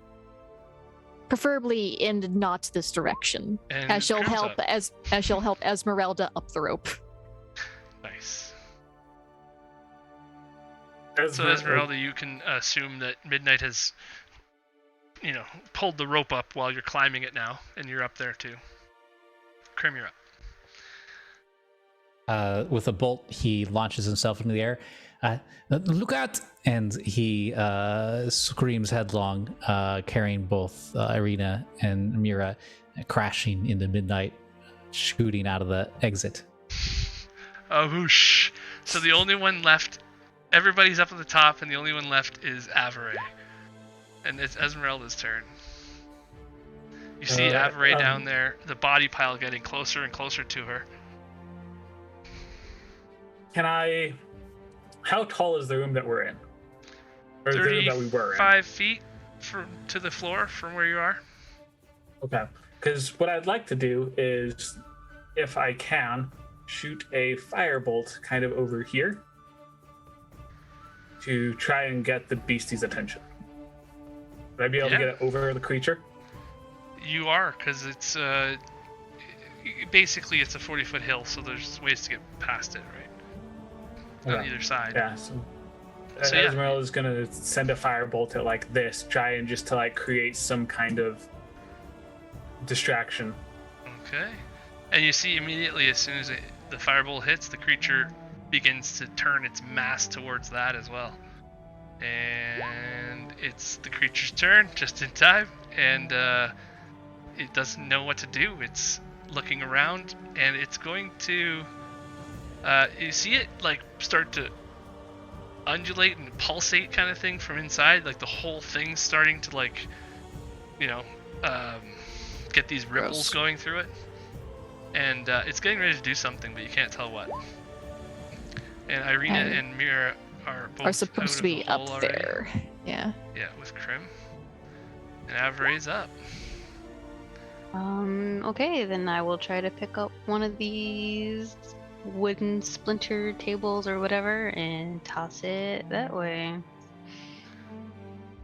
As soon as you do that, you see that this pulsating creature that was whatever it is, a whole bunch of liquid spews out from the creature, like almost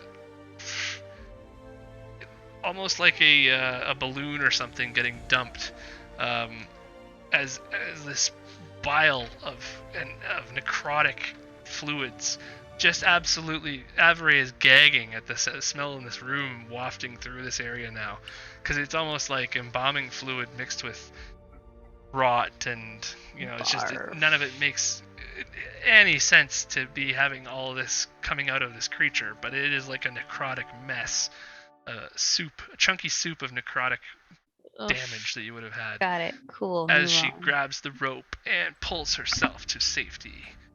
So, you guys are all back up here.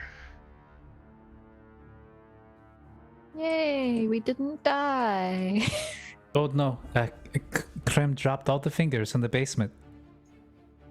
Yeah, he doesn't deserve his fingers for tricking us into doing that. Good point. How's Mira looking? Mira's had better days. She's like absolutely stressed out from the pie stuff already, and that's why she'll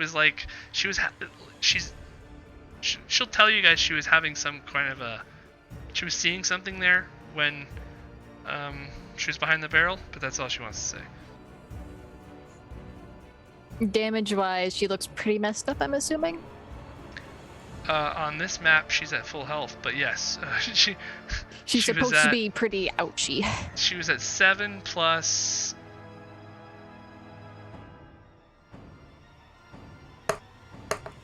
Whatever Ireena rolled. 7 plus 6. I'll give her another one. So she's down 20 HP. She got 10 more. HP. She'll get 5 extra more from lay on hands. Ooh, very good healing. Yeah, she's down 5 HP now. She should be okay. Oh boy, lots of healing. Okay. Save my first levels.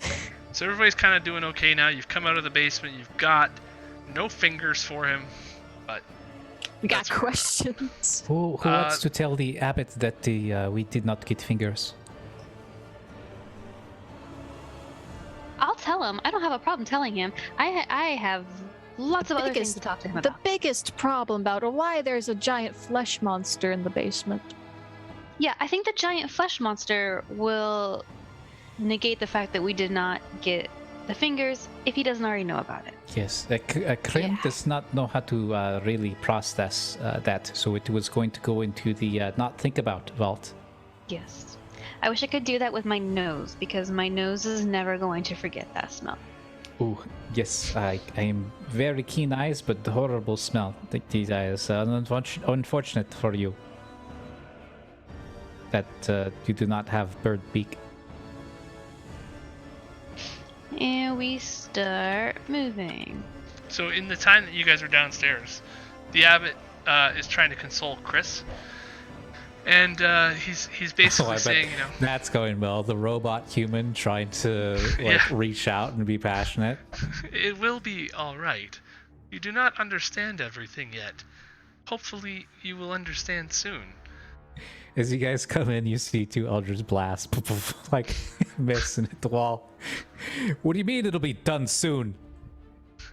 I mean that I have something to show your friend Ireena, and once I do, I will show you something as well. As Midnight kind of just barges in, she'll just shout, "You will show us nothing after what you just tried to kill us with." Pardon? There Where was is the finger? a giant flesh monster in your basement that almost reached the ceiling. Care to Again? explain that, Abbot?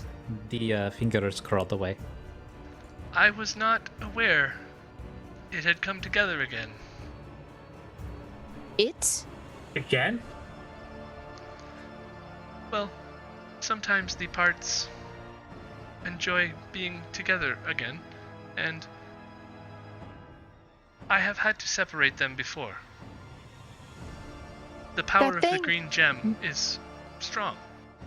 That thing nearly killed Mira. Oh. I hope Indeed, you are... the smelled horrible.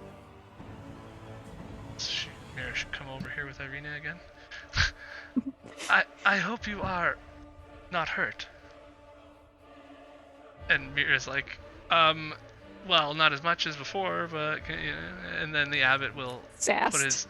put his hand on her forehead, and she's recoiling from him while he's doing it, but he heals her with cure wounds, and she's Probably for the rest. yeah. You guys see that it is a river of curing wounds flowing from him. You know, he's quite powerful, you can tell, from his nonchalance of such a... Like, he healed her for way more than she needed to be healed for, kind of thing. But yeah, he's like, it is very unfortunate that I sent you down, but I suppose if I had sent Colvin, he might be dead right now. So, thank you. Are you all okay? For the most part. Physically, maybe. Hey, You asked that question and you just pretty much brought Mira back for the break of death. Such a weird thing to ask. You're a Well, weird I mean, man. now. Are you all okay now? No, not. Just recently learned I was manufactured. Well, And Avery says, but I'm the freak. that may not be a problem for you, You see Chris's considering you have a soul. demeanor just break when he hears Avery say that. I did not give you a soul, but you have one. Let us go to the water to explain the rest of this strange tale. I okay, require we go to the a water. favor from you all, but I feel you will be more... Cream is done doing favors for you. Yeah, that was a lot. That was I a feel big you favor. will be more susceptible to my request once you learn more of the truth. And why would that involve taking us down by a massive pool of water? It is not the pool of water, but what it represents that you must know. All right, well, let's get this over with. what does it represent exactly? Love.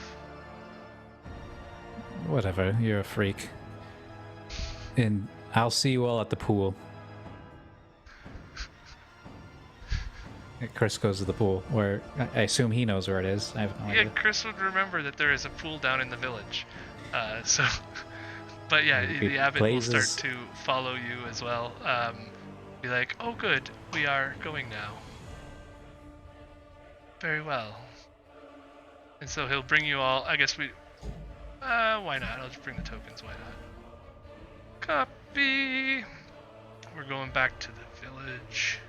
Midnight, I feel like we should just burn this entire place to the ground. Feels like we should, but it's hard to burn stone. You just need a lot of fire. Krim will do what he can to help. He's very bad.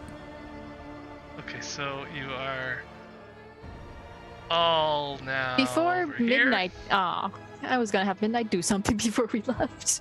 Yeah, What were you go gonna ahead. do? I was gonna have her inspect the sun of the fireplace before we left. So the avid leaves the building. He is following Chris out as soon as Chris goes, and he's like, Ireena, please, you must come. And she comes with him as well. And as she does, the room is empty for a moment.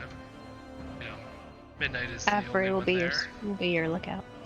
And Savorie is their lookout. And so you look behind that sun, and you think you're getting a little creeped out because you don't want to be seen or anything like that. You're trying to do this. Give me a stealth check. Why not?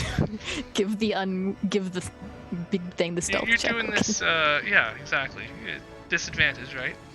Well, okay, but would it be advantage since I'm keeping an ear since I'm lookout? It wouldn't only be Okay. disadvantage if it It's was straight, moving a lot. Straight roll then. Okay, straight. I can attempt. It'll be a flat. As you move this giant No. sun, I don't stealth. It make noise. It go clink you clink. drop the whole sun off the wall. It goes clunk clunk clunk clunk clunk, clunk. It rolls around the room on the edges of the points, and then like a top settles. It just and then rolls out the door. you hear the music upstairs stop as you look behind the thing. There is a cubby hole taken out, a perfect hiding spot, about a foot deep. The stone on the other side has been kind of hollowed out, and you see like a booklet of some kind, like a tome of pages that are older than old books. Like, this is one of the oldest things you've seen. They're With your own super eyes. old. Super They're at old, least- like They're wrinkled. like from the 80s. That's how old they are. 70s, They're boomer bro. books. This was written in the 70s. There's one of the books is How to Tame Your Wife, and No, there's no writing on the cover. It's just a leather-bound book. But holding it gives you a sense of this is something special. This isn't like This isn't normal. It's something different about it. yeah. So you did make quite a noise. What are you doing now? As quickly as I can, I'm taking all the contents of the cubby and just shoving it in my backpack. Okay, and you hear some footsteps upstairs as you guys are finishing up in that room, and you hear like a hello, master, and then if you guys are leaving, you're leaving. 'cause- Midnight, Yeah, let's we're go. leaving. Let's go. Yeah, like we just we run out, hop on Midday McHorseface and book it. All right. on the way down, Chris doesn't go directly to the pond. He has an aside with Myra, and they have an intense conversation that Myra will be role playing once she returns. She wanted me to bookmark a scene for her. Aw. Okay. Aw. So as you guys are basically have a moment with each other before everybody sort of congregates again at the bottom of this pool. You notice that the villagers use this as drinking water, and there's a guard up on the tower always posted here for purposes of watching to make sure that nothing is going to sneak around up the hills and stuff. Is it a real guard, or is it one of those That's a scarecrow crest guards? guard from the town. So it's a person that you can clearly see him walking around up there. This is not a dummy like in the Abbey, a guard of Kresk, but there's a few of them walking around on the parapets of this outer town perimeter wall that's, I believe, 15 or 20 feet high, kind of thing. So the abbot leads you down to the pool of water at the north end of the village, and when you guys got to the abbey, it was raining and windy and stuff, and now the wind and rain are worse than before, and you guys can hear thunder in the distance even. It seems like all of the rain is still blowing west to east, with kind of and it seems to be picking up and blowing harder even. Ireena starts to clutch her temples as she approaches the water, and she turns to you guys and she's like, do you not find the water to be very bright? It hurts my eyes to look at it. It's so beautiful though. And you guys would all just be seeing water. So like she's kind of like, does it smell any different than any other kind of water? Smells like water. It's not from Detroit. All right, Abbott. What is it you wanted to show us? So the abbot turns to you all and turns to Ireena and kind of like holds his hand out for Ireena, and she kind of gives him a puzzled look, but she then like looks back to the water. She's kind of shielding her eyes. She starts to step towards the water, and the abbot lets her pass, and she walks past him slowly at first, but then she starts picking up speed as she gets closer and closer to the water, and then she clutches at her head again, and like she's trying to stop a headache or something, while she's taking the last few steps, and she's like, Sergey? I don't know, Sergey. I don't know, Sergey. No, my name is Ireena Coley. Ah! And she starts like really having Chris this painful headache. Grab her and pull her back and fire 2 Eldritch Blasts into the water. Just before you grabbed her, because she was like 20 feet away, she did step into the water. I Misty Step. Okay, so she steps into the water while she's like, ah! And her foot touches the water. I'm sorry that happens, because I don't want to do all this for no reason. So her foot touches the water, and then you grab her shoulder. She turns back towards you, not knowing what happened, not knowing what's going on with her. She's almost looks at you with eyes that are like possessed or something, and she falls to her knees. Her back arches, and she starts, I am Ireena Kolyana, and she starts speaking calmer now, though. She's like, I am Zondra Ravovich, and this ethereal form pops out of her and flies into the water, out into the middle of the pond, and across the pool. And Mindora Nikolovich. This other form comes out. It's a bald version of her. She starts listing names. Krazina Krezhenko, Nyanka, Ivanyoka. She speaks faster and faster, and more forms emerge. Children and elders, aristocratic and poor. Some are armed with flails, and some are armed with swords and knives. One even has like a demonic-looking arm. Until there's probably 20 or 30 of these, if not more. It's hard to even count them all. Images of Ireena. And they all look very similar to Ireena. Some with scars on their faces, and some, not. And then she kneels down, and she's like, quiet and calm now, as she says one final name. Tatiana Fedorovna. And then this ghostly woman doesn't separate into the pool like the others did. It just stands where she is, but standing. And she's like, it looks different than the other specters as well. It has like a different glow to it, more of a effervescent glow. And Chris, it's even hard for you to stand next to her now, because this one's really bright, and it's pushing you backwards. It's making your eyes close. Now you can see what she was seeing in the reflectiveness of the pool. There's some kind of spirit or something here. And then this flickering spirit appears right before Ireena, standing in front of her in the water, helping her up from the ground. His voice is like full of joy. It is I, Sergey.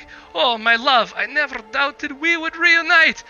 All these years waiting for you to come to me, and now we will get to escape. Sergey? Can you what? Can I Eldritch Blast Sergey? Yeah. Okay. the chaos. And Chris says, Ireena is mine. I am of this land. So, as you do this, interrupting him, Ireena turns to you, and she'll be like, "Not now," and turns back to Sergei, and she's like, "Are you hurt, my love?"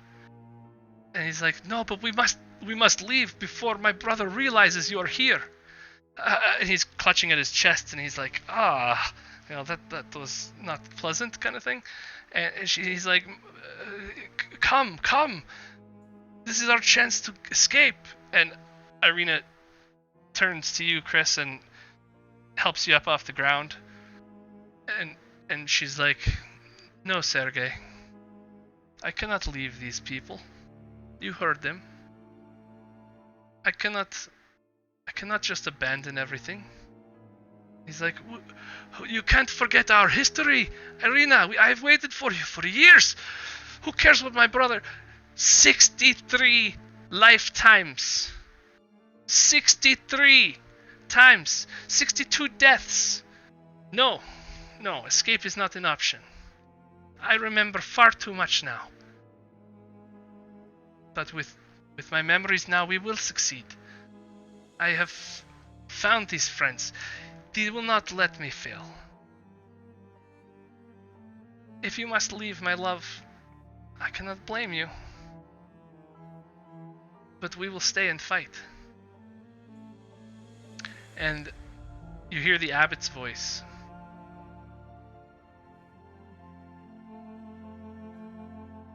Ireena turns away from the reflection of the pool, and you guys hear the abbot's voice kind of being like, "Welcome back, Tatiana. Or is it Ireena? No matter, either way, now you are you again, and I can answer more of your questions if you still have them, especially yours."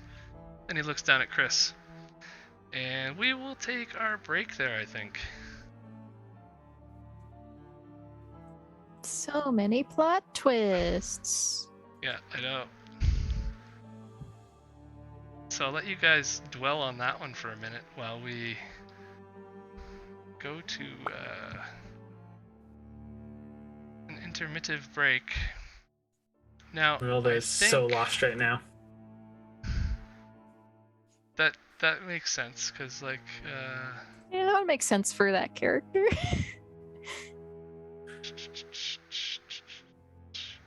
Well, I can't find the right intermission movie, so we'll just run the old shove one. Just shove one in there.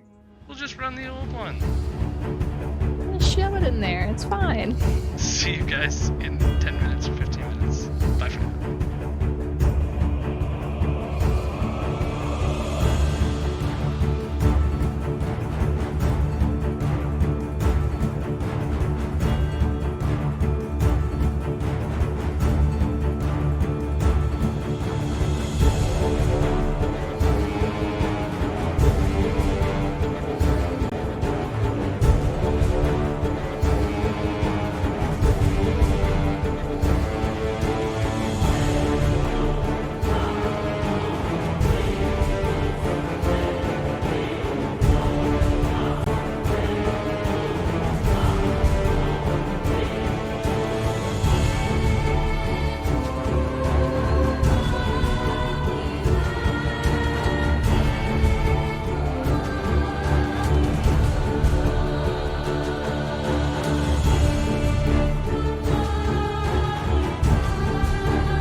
great.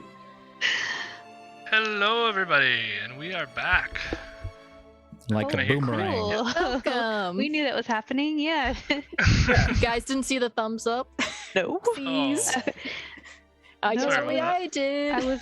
I was being fully disturbed by We the were- finger we were- looking good zombie. We were being memers. That's what happened. Memers.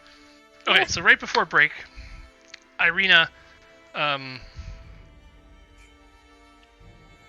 basically, you saw a whole Things. bunch of versions of Ireena come out of Ireena when she touched the water.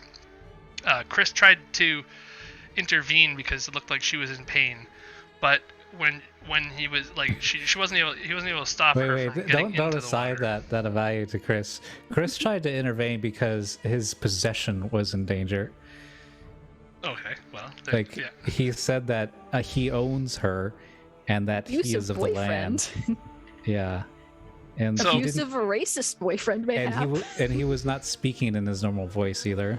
So Oh no. So basically, this Ireena has now remembered that she wasn't just Ireena before. She has been other people, and the abbot knows this. All of these people are very similar to her in, they look almost exactly like her, actually. Some of them have like scars and wear different outfits and stuff, but they all have Ireena's face. And so she turns to you guys as soon as she gets back into I want to say back to herself again, but not really. Not really. Back to who she really is. Sort of, kind of. She's like, thank you all, thank you. You are all my heroes, truly. Without you, I would have fallen to the devil again this time for sure.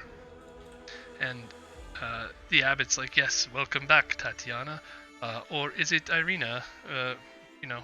Either way, it is, I believe now I can answer more of your questions.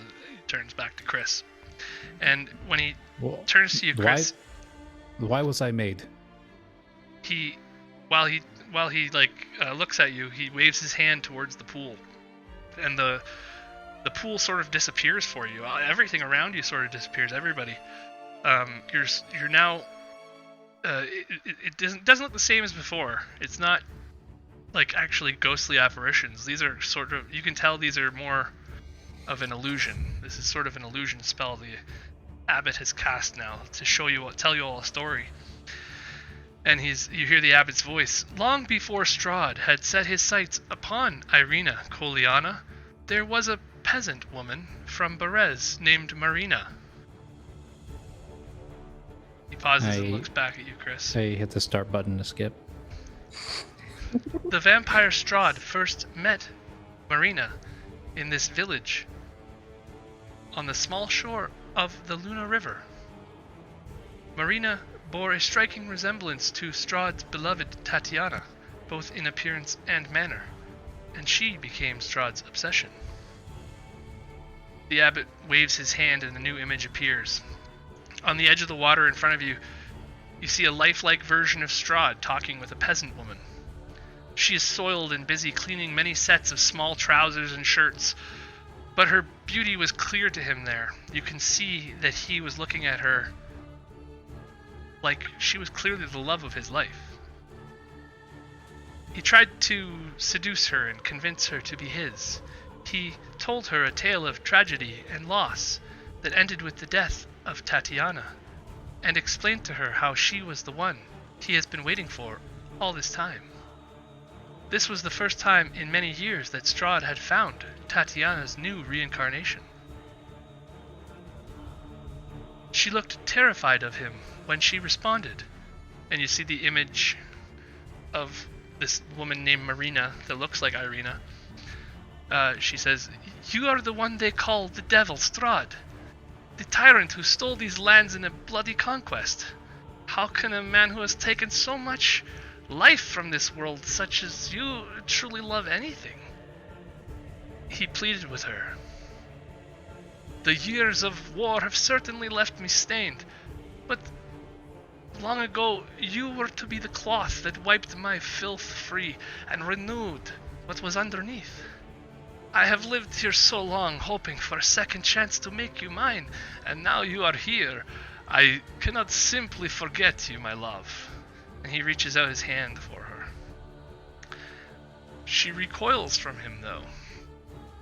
This is all too much to take in. I need time to think, and I'm too busy to worry about myself right now. These children must eat. They will not be feeding themselves. I must go.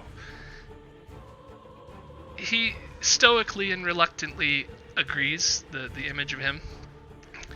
The abbot says, feeling nervous for the first time in decades, for he wanted to win her affection. Marina was a kind-hearted woman, and she started the orphanage in Berez. With the help of the priest Father Grigor and the burgomaster Ulrich.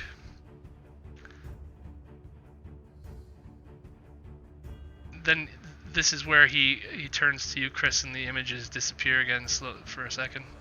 He's like, noticing her love for children, Strahd came up with an idea and decided to finally visit the Abbey here in Kresk to lay eyes upon the newly arrived abbot. Me. I had come to Barovia after Strahd had killed the dragon Argynvost. I was sent by the Morning Lord to end Strahd's reign of terror. I believe Strahd was curious about me more than anything else, and wondered if I was possibly powerful enough to end his curse, helping him escape Barovia. So he traveled to the Abbey to meet with me. But when Strahd arrived, he was immediately skeptical. Love does make people do strange things, though, and Strahd was no exception. I told him to let love guide him and quoted the relevant scriptures to the Vampire Lord. I taught him that faith would conquer the forces of darkness, and that love was stronger than hate. He did not seem convinced, but somewhere deep in his blackened soul called out, and he did want to be saved. I know he wanted love. He wanted Tatiana back, and knew that if he could not have her, he would never be happy.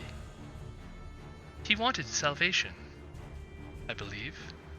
So I went to work on behalf of Strahd, and created the child that the devil had asked for, made in the image of Strahd and Tatiana. The child was an angelic representation of the offspring they would have made together. And he kind of motions towards you, Chris. And then the images appear in front of you, and you see the abbot, a version of the abbot, looking almost the same, holding a child up to Strahd. I held the child up to Strahd and called it Christoph von Zarovich. Strahd took the infant and thanked me when he left the Abbey, and for the first time in 100 years, he had hope in his heart. I had to follow him. I had to see with my own eyes what the work I had done would produce. And so the images shift now to a small river village. And Chris, you recognize this place. It's the same place you've been having visions of. Aside from the Abbey, the only other place that you've seen in your mind is this place, apparently called Berez. And you recognize just the image of the village. I went with Strahd to present the great gift of life to his newfound love, but I watched from afar so as not to interfere. I was so filled with hope. That hope was short-lived, however, for when Strahd presented the child to his reincarnated love, her reaction was not as positive as he had imagined. The plan was to show Marina she was wrong about Strahd's monstrous nature. He could be nurturing and loving too. He knew she loved caring for children, and this was his way of getting closer to her. He needed her to give him a chance to explain everything, so that she would understand why he needed her. The encounter was a complete disaster. I see now the error of our ways. I tried to make it up to you, Chris, and give you a home. You can now see there's some kind of a little bit of regret or sorrow or something in the abbot's eyes. Yes, I remember now that. I remember feeling rejected, and abandoned, and locked away. I failed in my purpose. All I was supposed to do was just win her love, and I couldn't do that. I'm a failure. You did fail, then. But I was made with one purpose, and I couldn't do it. To win the love of a mother. I blame myself. I made you wrong.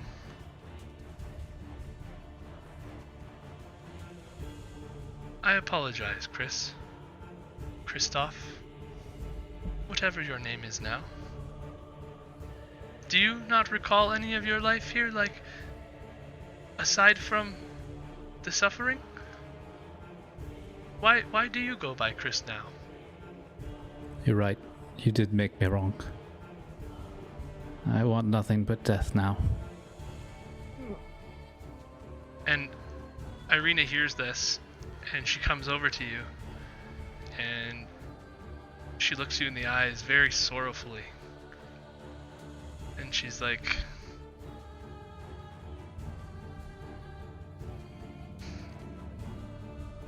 I let you down as well, I think.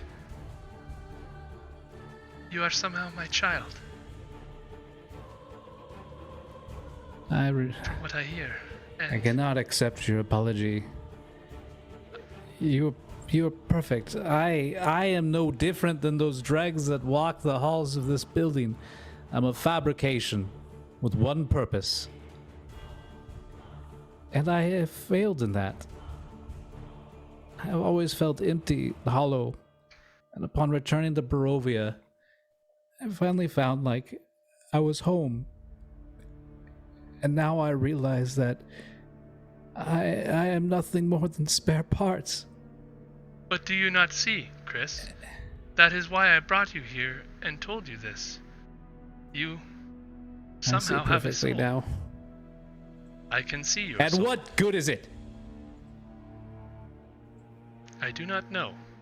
I would give it away in an instant. If it would just give me the power to take this land and to undo what has been done to me. I cannot do that for you. This is all I can offer you. The truth.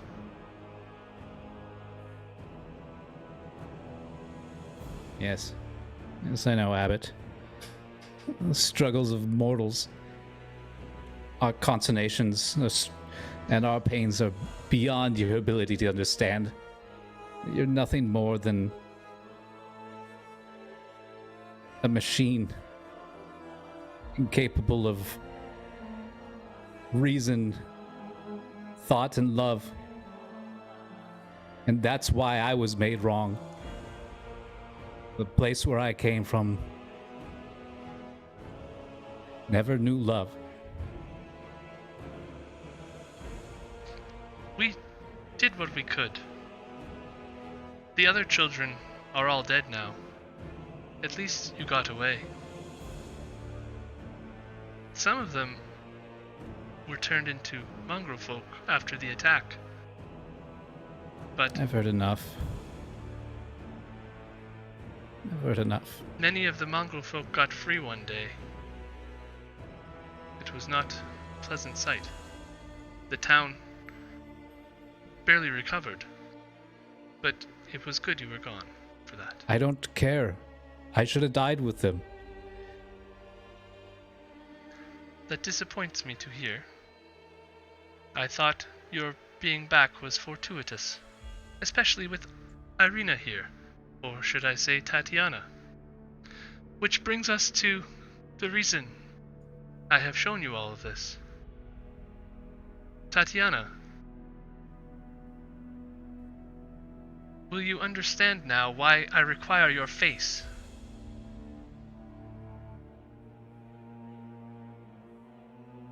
Excuse me? Yes, Vasilka, and he points up towards the Abbey, is almost ready. The only thing she really needs is a face. After I put your face on her, I will give her to Strahd, and the devil will be appeased. You on a what now? Well, you will give me your face, and I will give it to Strahd.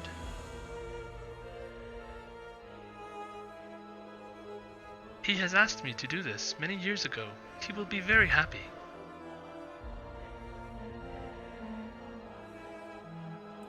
Chris is going to walk in the middle of the pool and shout out, Strahd, you monster, come forward. Come finish what you started. You'll never have the face. I call upon you right now.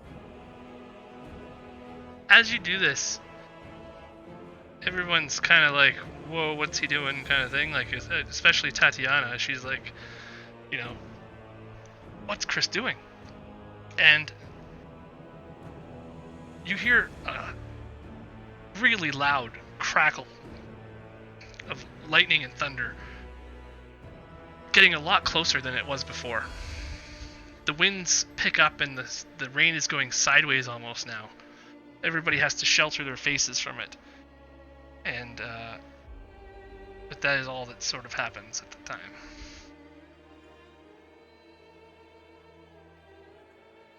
As a precautionary measure, I'm gonna like touch Ireena's shoulder and cast Protect from Good and Evil on her. Krim is very clever.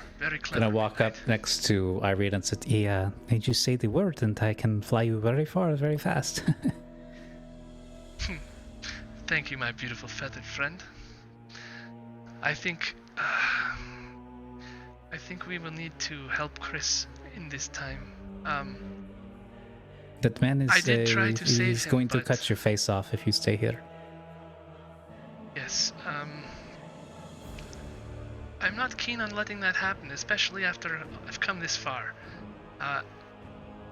Abbot, why is it that you believe this to be the right course of action? It is clear. If you do not want to give yourself to the devil, then I will just give Vasilka to him instead, with your face. But what is she supposed to do without her face? Wouldn't that just kill her? Oh no, I will give her a different face. It won't be very painful. I mean, you don't need your face, do you? You can still eat without a face. Normal people usually need a face. I can find something for you. Why are we even entertaining this course of discussion? We should just leave him. Leave now. Kareem is very fast. Yeah, I don't think I'm going to stick around for this face-off. Yes.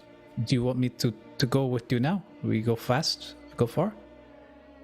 Abbot, if we disagree with your assessment of events, of next steps, and I do not want to give you my face, perhaps we do something different. I have some ideas of my own. I have been working for so long on Vasilka. I suppose waiting another little while will not hurt. Do you have an idea? I'm sure we'll think of something. I have a few coming to me already. I have an idea. Chris turns, rising to the water. Bring out Strahd. You work with him. He knows you. Bring him out now. Everybody's kind of like, no, maybe don't. Let's think about that one. That would put her in extreme danger. Why would we do that? I think we need some more information first. We need some more. So, I know of some. To clarify, Chris is having an emotional breakdown, so he's gonna do stupid things. So what you're saying is true, but what Chris does is Chris' brain go woo. Yes, he approaches the abbot, and you can see mist unfurling from his back, and two spectral skeletal wings emerge, and then you can see Chris's fingers growing longer, ears beginning to form to peaks, skin beginning to gray and sallow, and fangs start to extrude from his face, and he grabs the abbot by the collar and shoots him twice in the face with Eldritch Blast. I said do it! Do it now! And the abbot recoils from you. Roll your damage on that. Technically, it'd be a disadvantage because I shot him in Point melee. blank. Yeah. No, it's a hit because he's not moving. Because he's not moving? He's taking not it even to the face. He's taking not it. even moving. He's like, He's tanking it. Oh, geez. If he's not going to move, that means I could do a lot of neat stuff. he's not moving at all right now. He's like, I apologize, Christoph. I apologize. While this is happening, and everybody's obviously like Freaked a little. you've now visually transformed. Is that? Mm-hmm. Yes, and the Eldritch Blast are no longer the shards of mist that's slamming him. It's twisting black tendrils rife with necrotic energy, and as it strikes the whatever this creature is, it does a lot more damage. The first one would do 9 plus 3 plus 5 and 5. So it'd be 9 plus 13, so 20, 21 damage. And then the second one does 23. And then the abbot needs to make a wisdom save or be feared.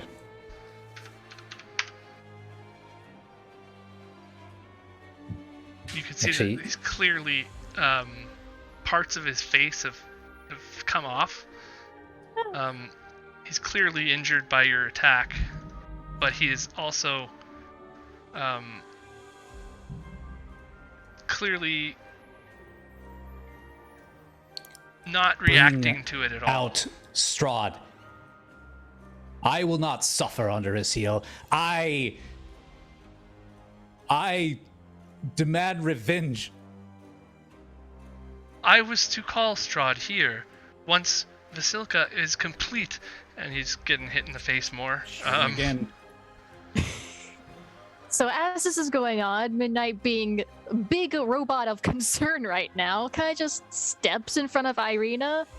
It has the white eye glowy moment of magicness and just points towards Chris and just shouts, "You will stop now," as she casts command on Chris. Okay. What did was it wisdom save, Chris? Yes. He needs to make a wisdom save against... Yeah. DC 14 wisdom save. I actually haven't updated my character sheet. Why is Abbott rolling? Because that's on Chris. When Chris transformed, it triggers a wisdom save. Oh yeah, yep. Sorry. Whenever he Brain attacks. went blank. Is that to avoid being frightened? Yeah. Okay, so you can see the abbot is clearly not frightened of you at all. Even though you've changed shape and everything, he's just taken your beating. Oh, but I got super chocolatey, fudgy, awesome powers. Yeah, you look terrifying. Don't get me wrong.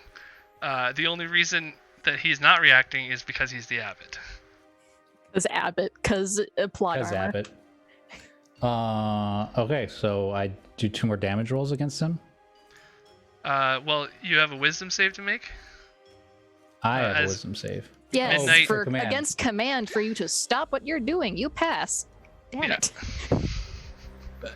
So the abbot says to you, Chris, I raised you. I provided you a home where you were free to develop on your own without any of his influence. I do not see how you are so upset. You No. now have a soul. An abomination like you wouldn't be able to see. I've been nothing but an empty husk. And the only time I felt alive was when I was here in Barovia doing horrible things.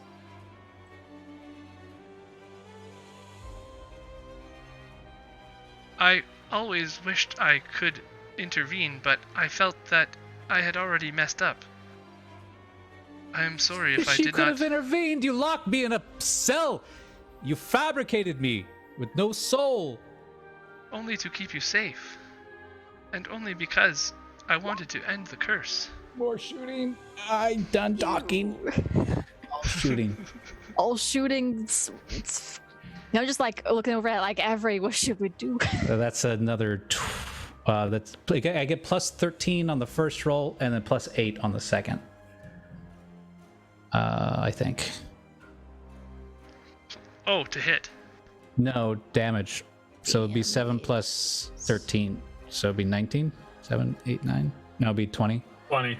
And then the next one be 16 plus. No, it's just 3 on the second one. Yeah, so it'd be 19 on the second one. So you see the abbot is clearly hurt. It's missing parts of its face, but they are underneath now. As the skin peels away, you can see a light shining through the cracks of his skin. You're useless to me. You should really stop him, though, Midnight. He's very. I think he's gotten his point across, and I think even if he thinks he doesn't have a soul, he won't if he decimates this thing out of his own grief and anger. So we should try to stop him. Should we grab that one midnight. each on? Yeah. The Adhere. pleas of midnight, like it does kind of like weigh on Chris, and you can see him dropping the abbot, releasing him, and says, "Fine, I know where his domicile is. I know that fortress. If he doesn't come to me, I'll go to him." And then Chris leaves or starts walking away.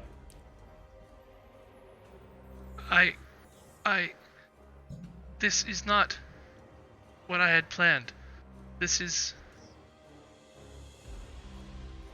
Tatiana, you must give me your face.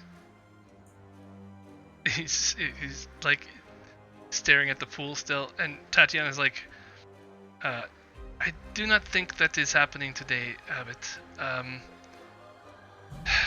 she turns back towards the water, and there's still the spectral version of Sergei in the water. It's standing there like, what's going on? Why, are you coming now, Ireena, kind of thing? Are you coming, Tatiana? And he holds his hand out to her again, and she's like, no. And he's like, Sergei's like, I will wait here as long as I can for you. But please, hurry.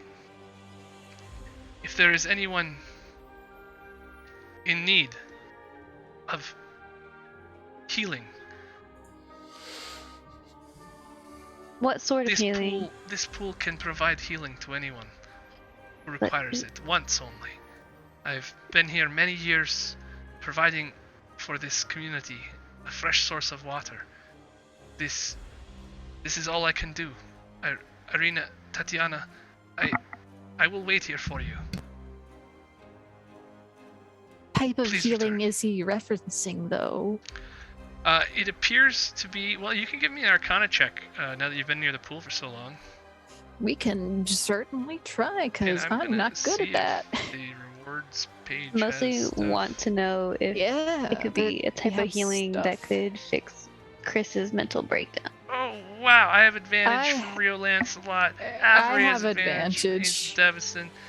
Wow, we have like Brantley, D&D plays Peter. 20. Everybody. Wow. Okay, you can mark off your own advantage there. Yeah, I'll use my own because I'm bad at it checks.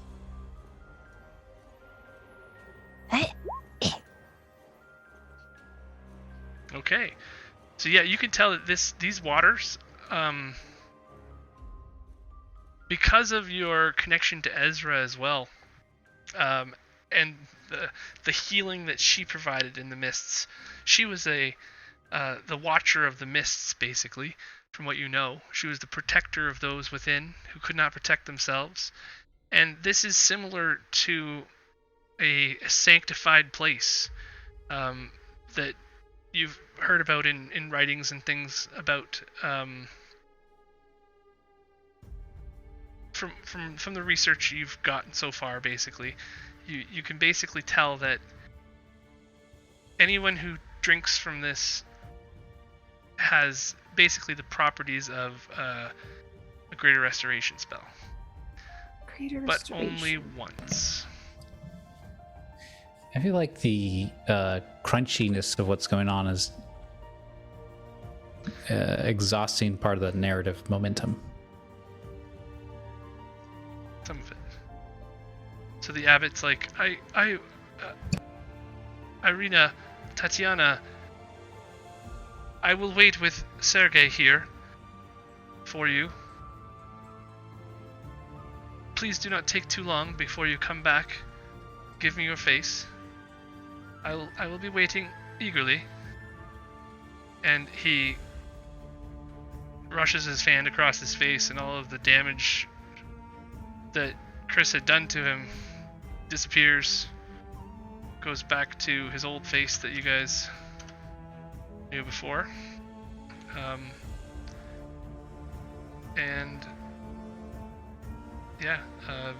He's basically standing there as Sergei, fades away after telling you that he'll be, please, any of you who needs a drink from the waters, I can restore whatever you need. And then the Sergei fades, and the abbot's left standing there with everybody around, like, I will be here when you decide to give me your face.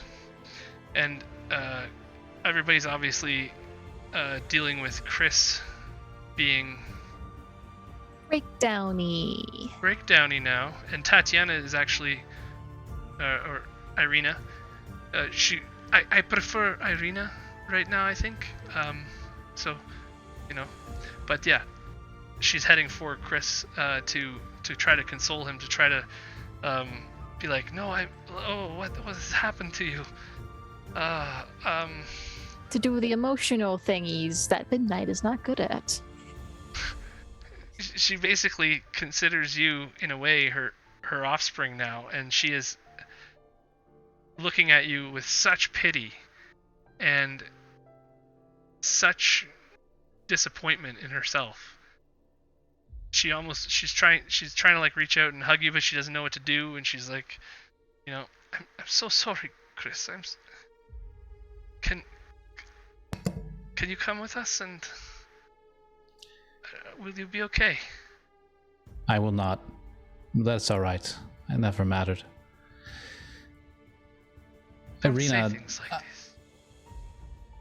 I don't think I care for you. Ever since I've gotten here, I feel like there's a presence weighing within my own mind, influencing me subtly how to think and how to feel, like being caught in a rip current. I understand now what that is. I am just as much a part of Strahd as any part of Barovia. But you are also a part of me. Are you not? That is what he said. And I know it's true. You idiot. Don't you understand? I only care about you because Strahd cares about you. I don't have any feelings of my own. They're all borrowed.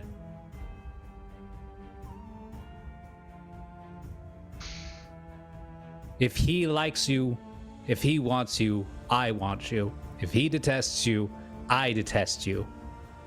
That's why Savorie and I fight. That's why I covet you. Don't you see? I don't exist. I have nothing to lose in fighting him one-on-one.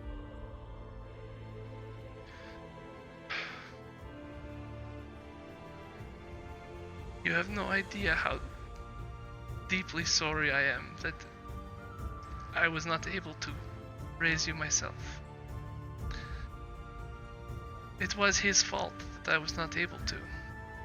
I don't know how much you would recall. I mean, you were a child, but you were a strange creation, so...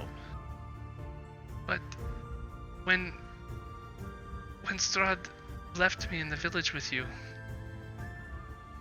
the rest of the village did not take kindly to me communing with the devil. I tried to keep you with me, but I knew that they were angry with me. I confronted Father Grigor in the courtyard, and that's when they all pulled me aside and they started tearing at my clothing, and they tied me up and they stoned me. You were safe in your bed. I had a few last thoughts, and one of them was of you and the other children. I'm so glad that they ended up here in Kresk with the other ones, but all of this news about the abbot telling us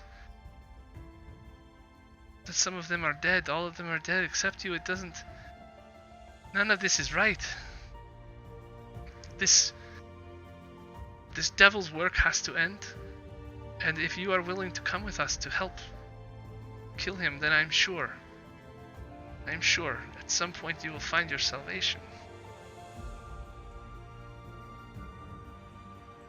Please. Give hope a chance, Chris. For me. I feel so confused.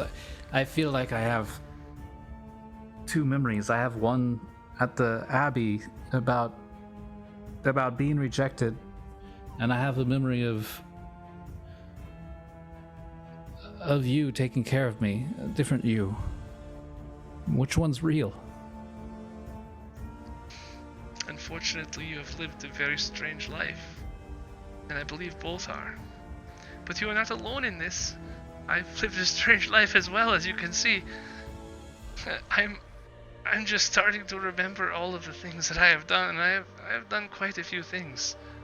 I mean, now that I can help, I know so much more about what we can do here now. If you don't know which one is real, I know somebody who does. Yes, I think we both do. I think we are almost prepared to take the fight to him, but there are some items that I have found in the past that might help us. I don't care about searching items. for I it as don't well. care about these errant distractions. He is the root of all this.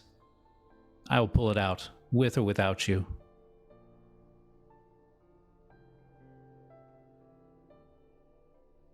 Are you telling me that you will not wait for us? We will not go to the devil like this. If you must go to him, if you are compelled to go, I will not stop you. I have done enough to harm you and change your life. All I can say is that there is a place here What items do you for speak about? Well, from what I know, I received a reading in one of my lifetimes from a seer who lives down in a Vistani camp. Her name is Madame Eva. What do the items do? How can they help us? Well, one of them is a journal of him, written by the devil himself.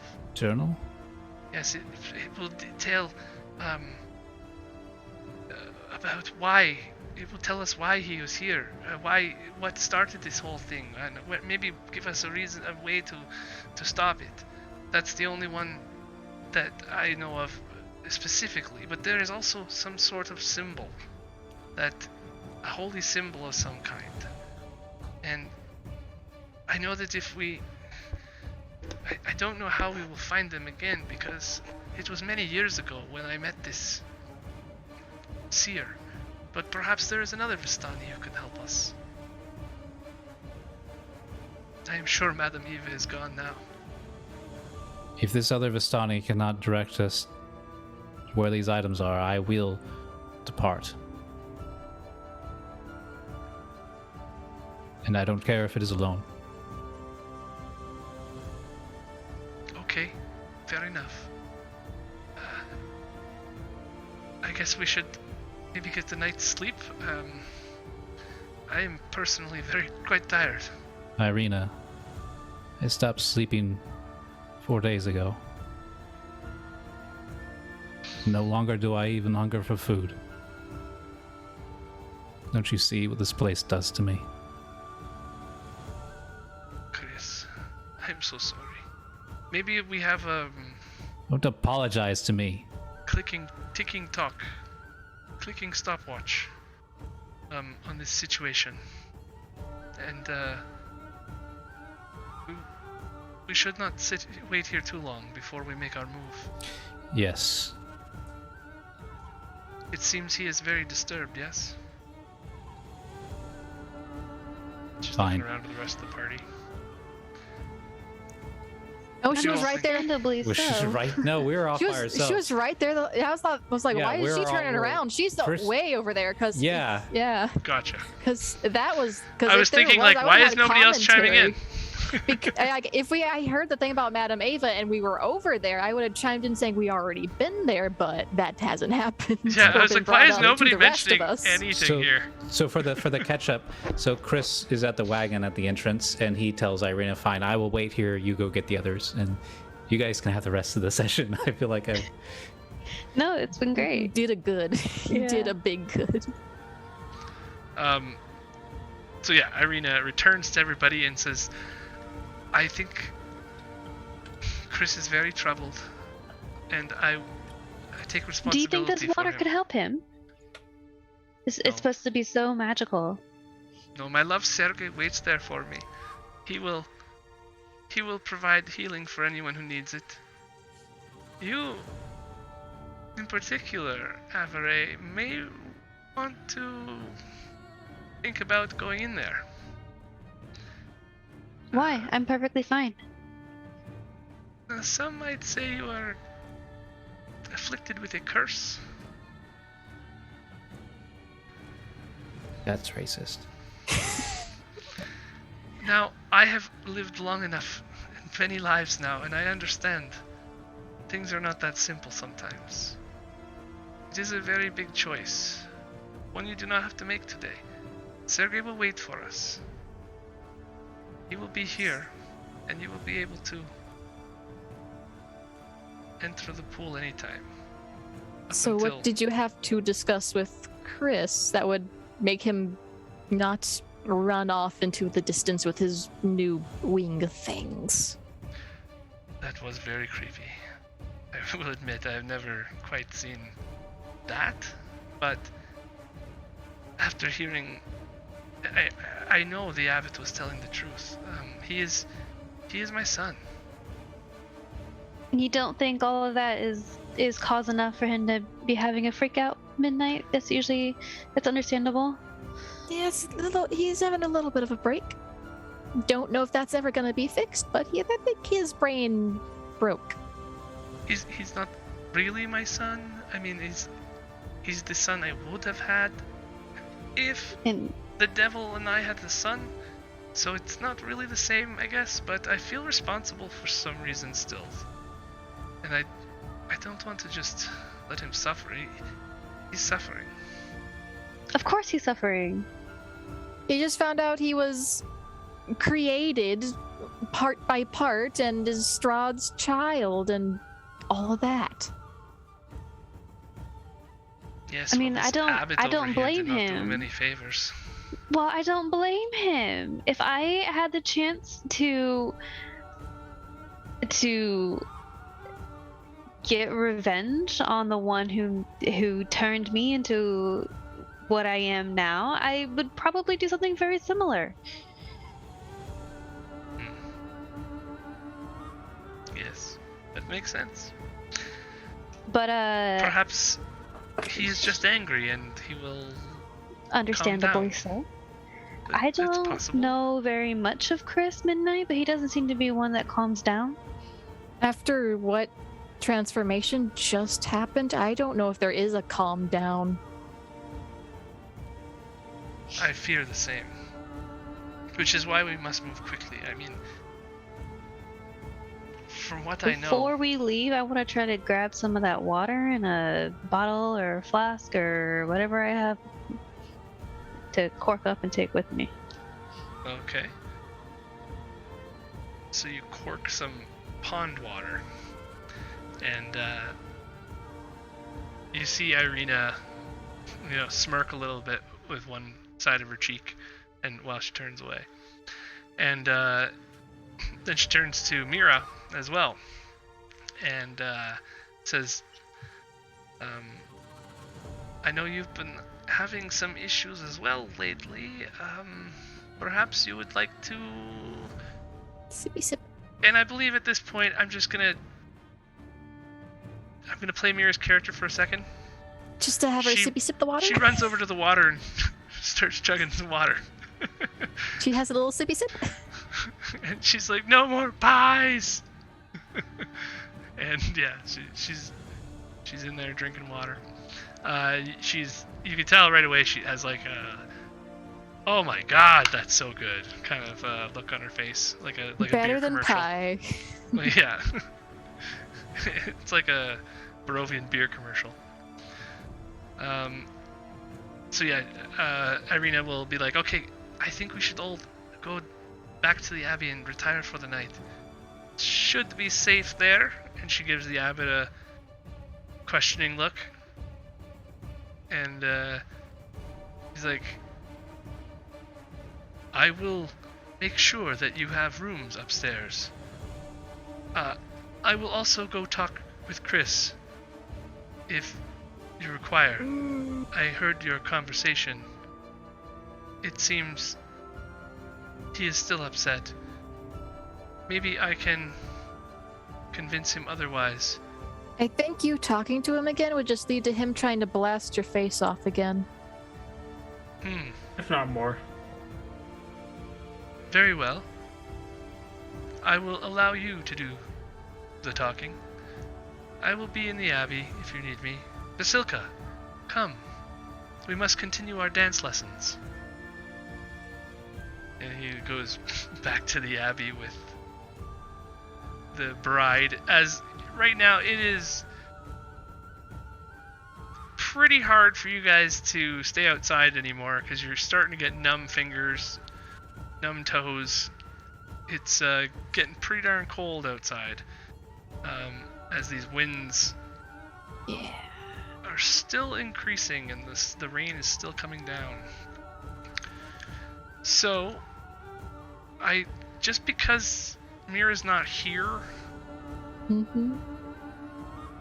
I almost want to stop there. Yeah, that's fine. If you need to. If there's anything you guys want to do here before... Actually, no, wait, we can do something else still, too.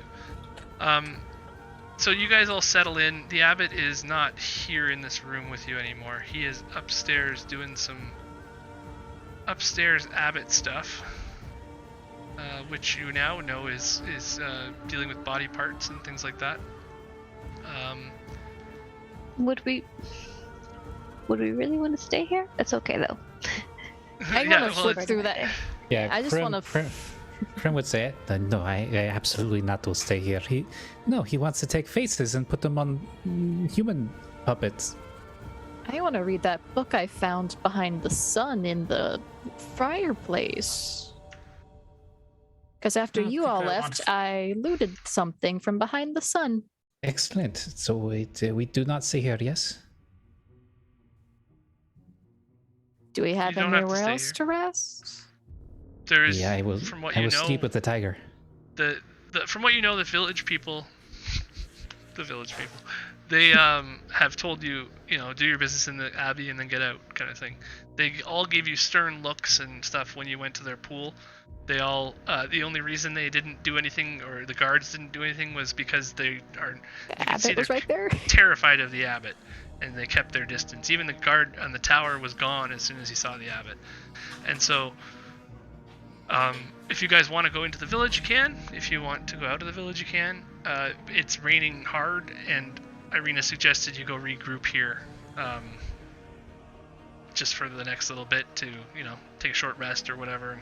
And Midnight wants to read through that new book, journal, whatever thing she found for Okay. at least a little bit. So Midnight does that. She reads. Krim has a fork and he looks really nervous and he's jumping at every opening and shutting door. This is a bad place. Krim He does just not wants like. to shake things with a fork. Krim is scared. Krim's new weapon, fork. Fork. That's some forked up weaponry there. Fork you. Fork give me. Oh no. Oh. The puns have arrived. Okay. That's because there's a- Jesse. That's You- that's what I do best is puns. So I apologize in advance. No, don't worry. Plenty of that ahead. I apologize to you guys because this is sort of a railroady episode. I don't like doing it like this, but I wanted to get a bunch of information out to you because Oh, of the it's way good. that players It's are good. coming in and out and stuff. It's So good. it's just like, okay, you know what? We gotta kind of put Just some shove it things in there. down Just into the canon column. Shove the lore in there. So here. You hand out. Give. Okay, so this is a first-person Oh. journal entry. That's a first big person. handout. Yeah, it's a first-person account, a journal, written by Strahd van Zarovich. Found And as his Midnight goes journal. through it, she can read it out loud, but it's not first-person in the thing because I would have made it like 18 pages. So I just did like a summarization of his first-person account of the story of, basically his old ass journal. So feel free to read that if you want, and then we'll end it after that. Should be a few Okay, this is gonna minutes. be a lot of. I need to drink water first. Yeah, This is a lot. it might be a water break. You can feel free to stop halfway through. There's a break. Let's see how long I can go before my throat starts to hurt. You can can always switch off stop at and say, home. you know what? Let's continue this later. Because it's a few minutes. Let's just see how far I can go, and then I can give the other part to Avery if I need to. Go, Jesse. We believe Yeah. in you. It says this journal was written by Strahd after he became a vampire and is in all first-person Strahd point of view. Let's see, Strahd adored his mother as she adored him, but he always felt that his younger brother Sergei was her favorite. Strahd went off to war to conquer his enemies and to reclaim Barovia. While Strahd was gone, the first time his father became ill. When he returned, he gifted Sergei a sword. But with their mother's insistence that Sergei was not ready for war, the younger son chose to stay with his mother and abide by her wishes.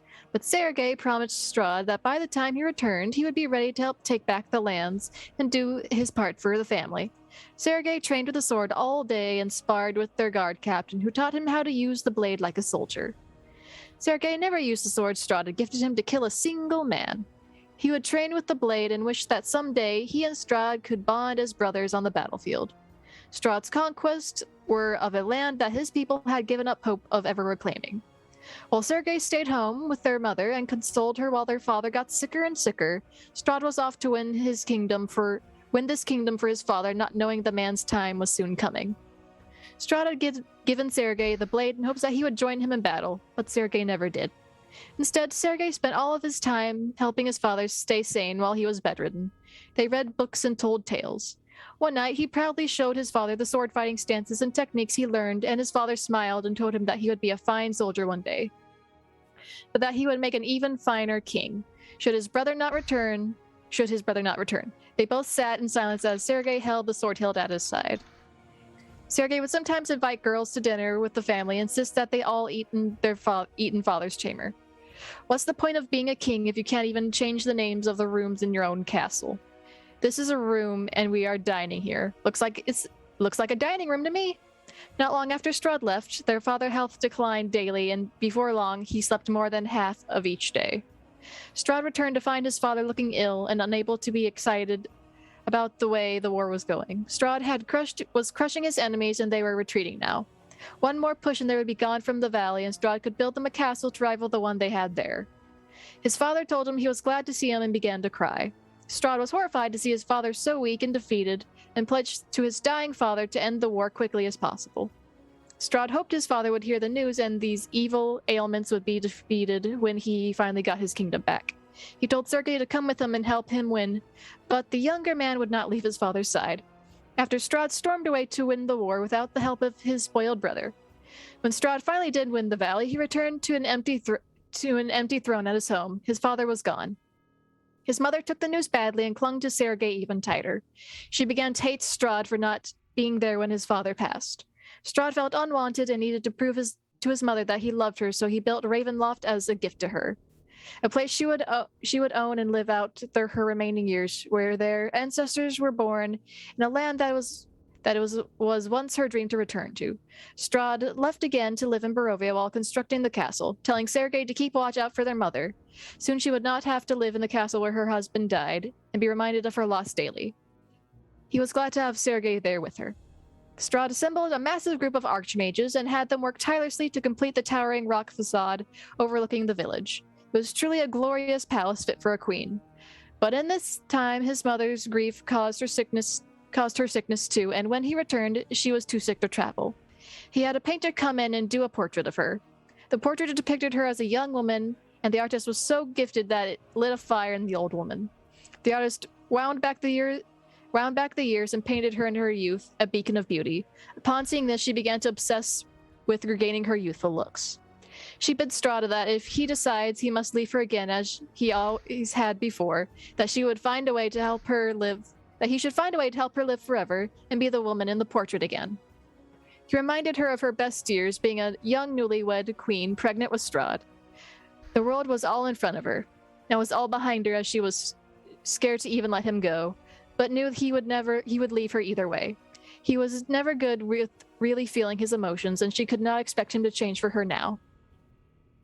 So he traveled to his new lands and found the Amber Temple that the silver dragon Argynvost had been protecting before he retreated to his keep, where Strahd finished him and took his head. Upon arriving at the temple and began escorted by a mage who graciously welcomed him, he was tricked by a vampire into swearing a pact without even knowing it, and giving the other part to Savorie in there it is. You see the download? Yep, I see it. It starts where it says Tatiana. Okay, Midnight. On his return home, he met Tatiana. He fell in love with her immediately. Tatiana was a Vallaki woman. Who worked at a potion shop. He stopped in looking for ingredients. He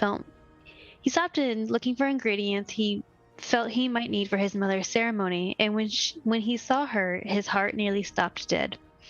He forgot all his grief and urgency as she began to talk about her day.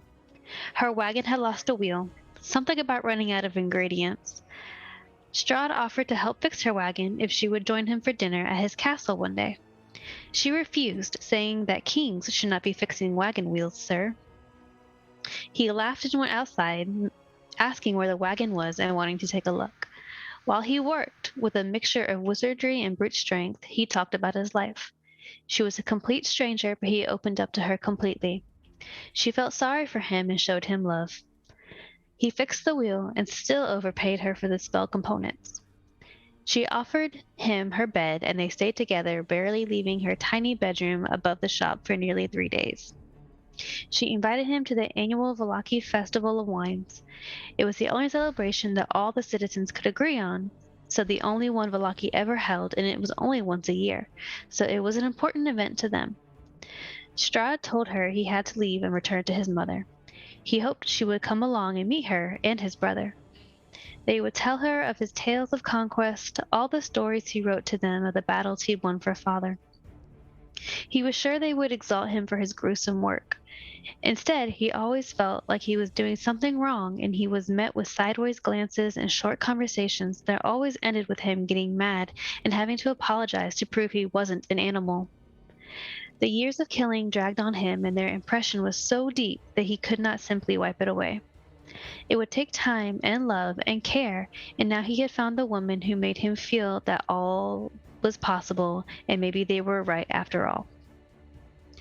He thought he had found what his mother needed when the dark powers whispered to him what had to be done. If his mother was to live on forever, she would have to drink the blood of someone she loved and swear a pact with the dark powers in the temple.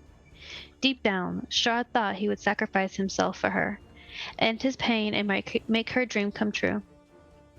After meeting Tatiana, a deep part of him had dark thoughts. Sergei is mother's favorite. Why give up all you've worked for when he's done nothing but ride father's coattails and learn to be a proper prince? He wanted Tatiana and thought he might just do anything to be with her. But would he even think of doing something so horrid as killing Sergei for her? She would never do it herself. He would save her from that. But he did love his brother, didn't he? Surely these dark powers were best left a secret. The questions they brought him had no good answers. Now that he wanted to live, things had all changed. After a few days of him living in Vallaki above a coffin maker's shop and slumming it with her, she finally relented when he joked about how wealthy she would be if they were married. She allowed his carriage, which had arrived the day after they met and had been parked in front of her building ever since, to take them to the castle. Upon arriving at the castle, Strahd learned from his butler that his mother had died. Sergei had been there when she died and held her hand. His face was red, and he looked as though he had cried 10,000 tears and had almost nothing left. Strahd consoled his crying brother, and Tatiana watched, and that night the three of them drank until dawn, and the next morning they went down and buried her in the family crypt beside her departed husband to lay her to rest. When Sergei would not stop crying, Strahd told him to shut up. Tatiana went over and consoled Sergei, and he cried on her shoulder. She whispered something to him, and then he lifted his head and looked her in the eyes and nodded. He composed himself, and Tatiana came back over to Strahd. He recoiled from her affection. His wall was up, and he did not want to feel right now. Over the next few weeks, Strahd became short with Tatiana and told her he wanted to be alone. He drank and practiced with his sword and his casting, and one night he drunkenly walked in on Tatiana and Sergei laughing and drinking together and telling stories of books they had read. He shrugged it off and went to bed. Every day she would come and check on him and thank him for letting her stay with him and wish she could do more to make him feel better. Part of him hated her for making him feel better. Part of him hated himself for being too slow to be with his mother when she passed, or perhaps even prevent her passing altogether. The dark powers weighed on his mind. What he had seen there haunted his dreams, and he did not want his mood or his hate to hurt Tatiana.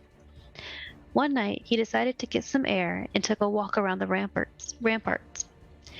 He spied them down in the courtyard, looking out on the valley below, standing close together and even hugging when they said goodnight, and finally parted ways. Strahd broods and pretends not to care that Tatiana did not feel for him the way he wanted her to, and that he did not need anyone. He drinks every day, all day long, and before long, the wedding of Tatiana and Sergei was announced. He tells himself he doesn't care and congratulates them, telling her he understands. She feels bad for him, but he still keeps pushing her away. Sergei loves her the way she wants to be loved. On the day of the wedding, Strahd flips out and confronts his brother, calling him a thief and a liar, saying mother would be ashamed. Sergei tells him how he really feels and that he thinks their father would turn over in his grave to see what his son was capable of. He is a shame and an evil stain on the family name. Because of him and his ruthlessness, the people of these lands would think of them as savages for generations to come. Strahd kills him and drinks his blood while Sergei dies in his arms, in his wedding clothes on the overlook. Tatiana sees all this, and when Strahd begins to look like the devil itself and the lightning flashes the sky, she decides to flee rather than let him touch her, and she jumps from the overlook. Strahd's guards see him covered in blood over his brother's lifeless body and begin to open fire on him, saying he must be possessed. Some run, but others saw the chance to kill the man who had tormented them for so long and have an excuse they wouldn't be hanged for. They kill Strahd and begin to try to make sense of the situation. They bury him in the crypt of his new castle and plan a memorial for all the victims of the bloody wedding. Strahd wakes up. The pact takes hold, he becomes a vampire, and kills every guard in his castle. Thank you so much, Midnight and Savorie. Thank you. It was like bedtime story. A very Jesse and dark Jen. bedtime story. Yeah, and you guys Nightmare look over story. and see Ireena crying. She's openly weeping. She looked much stronger than this up until the time when you started reading about Sergei and Strahd and how he felt about everything, and hearing these words from Strahd's mouth, like these are in the first person and everything, right? So you're hearing, she's hearing his heart being put on the page, and she starts openly weeping about everything. And she's like, I need a minute. Then she runs away. Wait, is she Have to crying get some air. like for Strahd? Or Mayhap? some serious I think she's Stockholm- remembering things that you guys get Remembering the the idea past that she's life? remembering past lives, all the hurt and pain that have come from this, thinking about, well, what if I never went with Sergei? What if I just stayed with Strahd? Would things have been the same? So she's got a lot of thoughts probably- going through yeah. her. I think with the memories of lifetimes, she's beyond the point of wondering if Strahd is a bad guy. I think it's fairly Oh, she conclusive knows in now her he's a mind. terrible guy. But Okay. she also So feels why slightly does she cry? responsible. She probably feels responsible for all that's happened, thinking if she would have just married Strahd, none of this would have happened. Okay, but she's had like 60 lifetimes to marry him, so like she's gonna feel guilty. That's kind of one of the reasons why you don't understand what's going on. She's had 60 lifetimes to Okay. marry him. What's the deal here? And so I think that's a good spot for us to quit for the night, and then we can get Mira's input on everything too. And so I've been filling her in with like bits and pieces. yeah, I mean, she's gonna have to watch, and then next week Yeah. we might have to retcon a conversation here and there. We'll see. But yeah, I mean, the abbot is not present now. You guys are you've taken basically a short rest. So anything you want to do, short rest back, you can. Had a meal around the fire. It appeared to be regular stew. If anybody wanted any, there is wolf stew in the fireplace, kind of thing. And everybody's doing that and getting ready to either hit the road or to spend the night next week. So, and I believe Chris is still outside waiting at the town gates while everybody's kind of going through all this. So they have to decide, are they going to go back right away to go meet up with Chris outside, or are they going to go send somebody to get him, try to get him? Are they going to leave for the night? Who knows? Okay, So, it seems weird for me that this guy is like, let me cut your friend's face off. Oh, and you're welcome to spend the night here. And then people actually want to spend the night there. No, I've already brought that up. I don't think anybody wants to spend the night. That's what No. they're coming down to. Oh, Not- But okay. not really. it's just so Not friggin' really. cold, and it's so windy right now that you needed to go inside to have a conversation somewhere. So And to like finish reading the, abbot the journal was that I like, found. come have a meal. Maybe you will decide to stay. It's up to you. You can I am at your disposal. Can But- we just like Especially leave if you and give me your make face. a little camp to protect us from the elements, and have like our own little rebel party out in the forest, like away from. That's Yeah. fine with me. Yeah. That's fine Totally. with me. Okay. Just so you know, though, the abbot is basically he's saying, I like "I'm at the your idea of disposal." everybody like around a campfire, like the chips are down. This is the darkest hour. The and all we wagon's ha- big enough for The people. wagon's big enough. The tiger's warm. It's like a blanket. It's like a big blanket. And Okay, so all after we they have, finish all we this- have are each other out in the After they wilderness. finish this little reading here in the abbey, they will. Everybody's ready to go back out, kind of thing. Is that what I'm hearing? Mm-hmm. Okay. So even though it's raining, you guys all head back out of the abbey. The abbot's like, "Are you sure I can't have your face?" As you're leaving. Right. And Stop We're sure. saying that. that Pretty damn abbot sure. is one bad accent away from being Borat. Please don't make Greg do Borat. Please. Please don't make Greg do voice. Okay, I will be quiet. all right. Oh, I can't do it there. Okay, everybody's outside by the gates of the town. That's. I'll just do it like that. With the words, not tokens. So that's awesome, guys. Thanks so much. Thank you, Jacob, for Great joining job, us. And I'm sure that next week you'll have more chance to do Talk. stuff. Yeah, exactly. Esmeralda is just like overwhelmed with Information. all What of this. is She's going like, what is going on on? here? But you've Yeah, today was Chris's day to have a mental breakdown. you've learned almost as much as them in the entire campaign in one session. So, but this is one of the magic items that Madame Ava was telling you about. It is the Tome of Strahd, and by possessing Thing this, behind the sun. yeah, exactly, by Good possessing this, you call, feel Midnight. Jess. You feel like totally you feel the magic coming off of this book as well. I have after- notes. yeah. I take notes.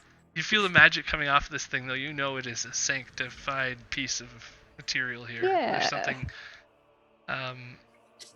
something important about this book besides just the words inside of it. It do something special, I bet.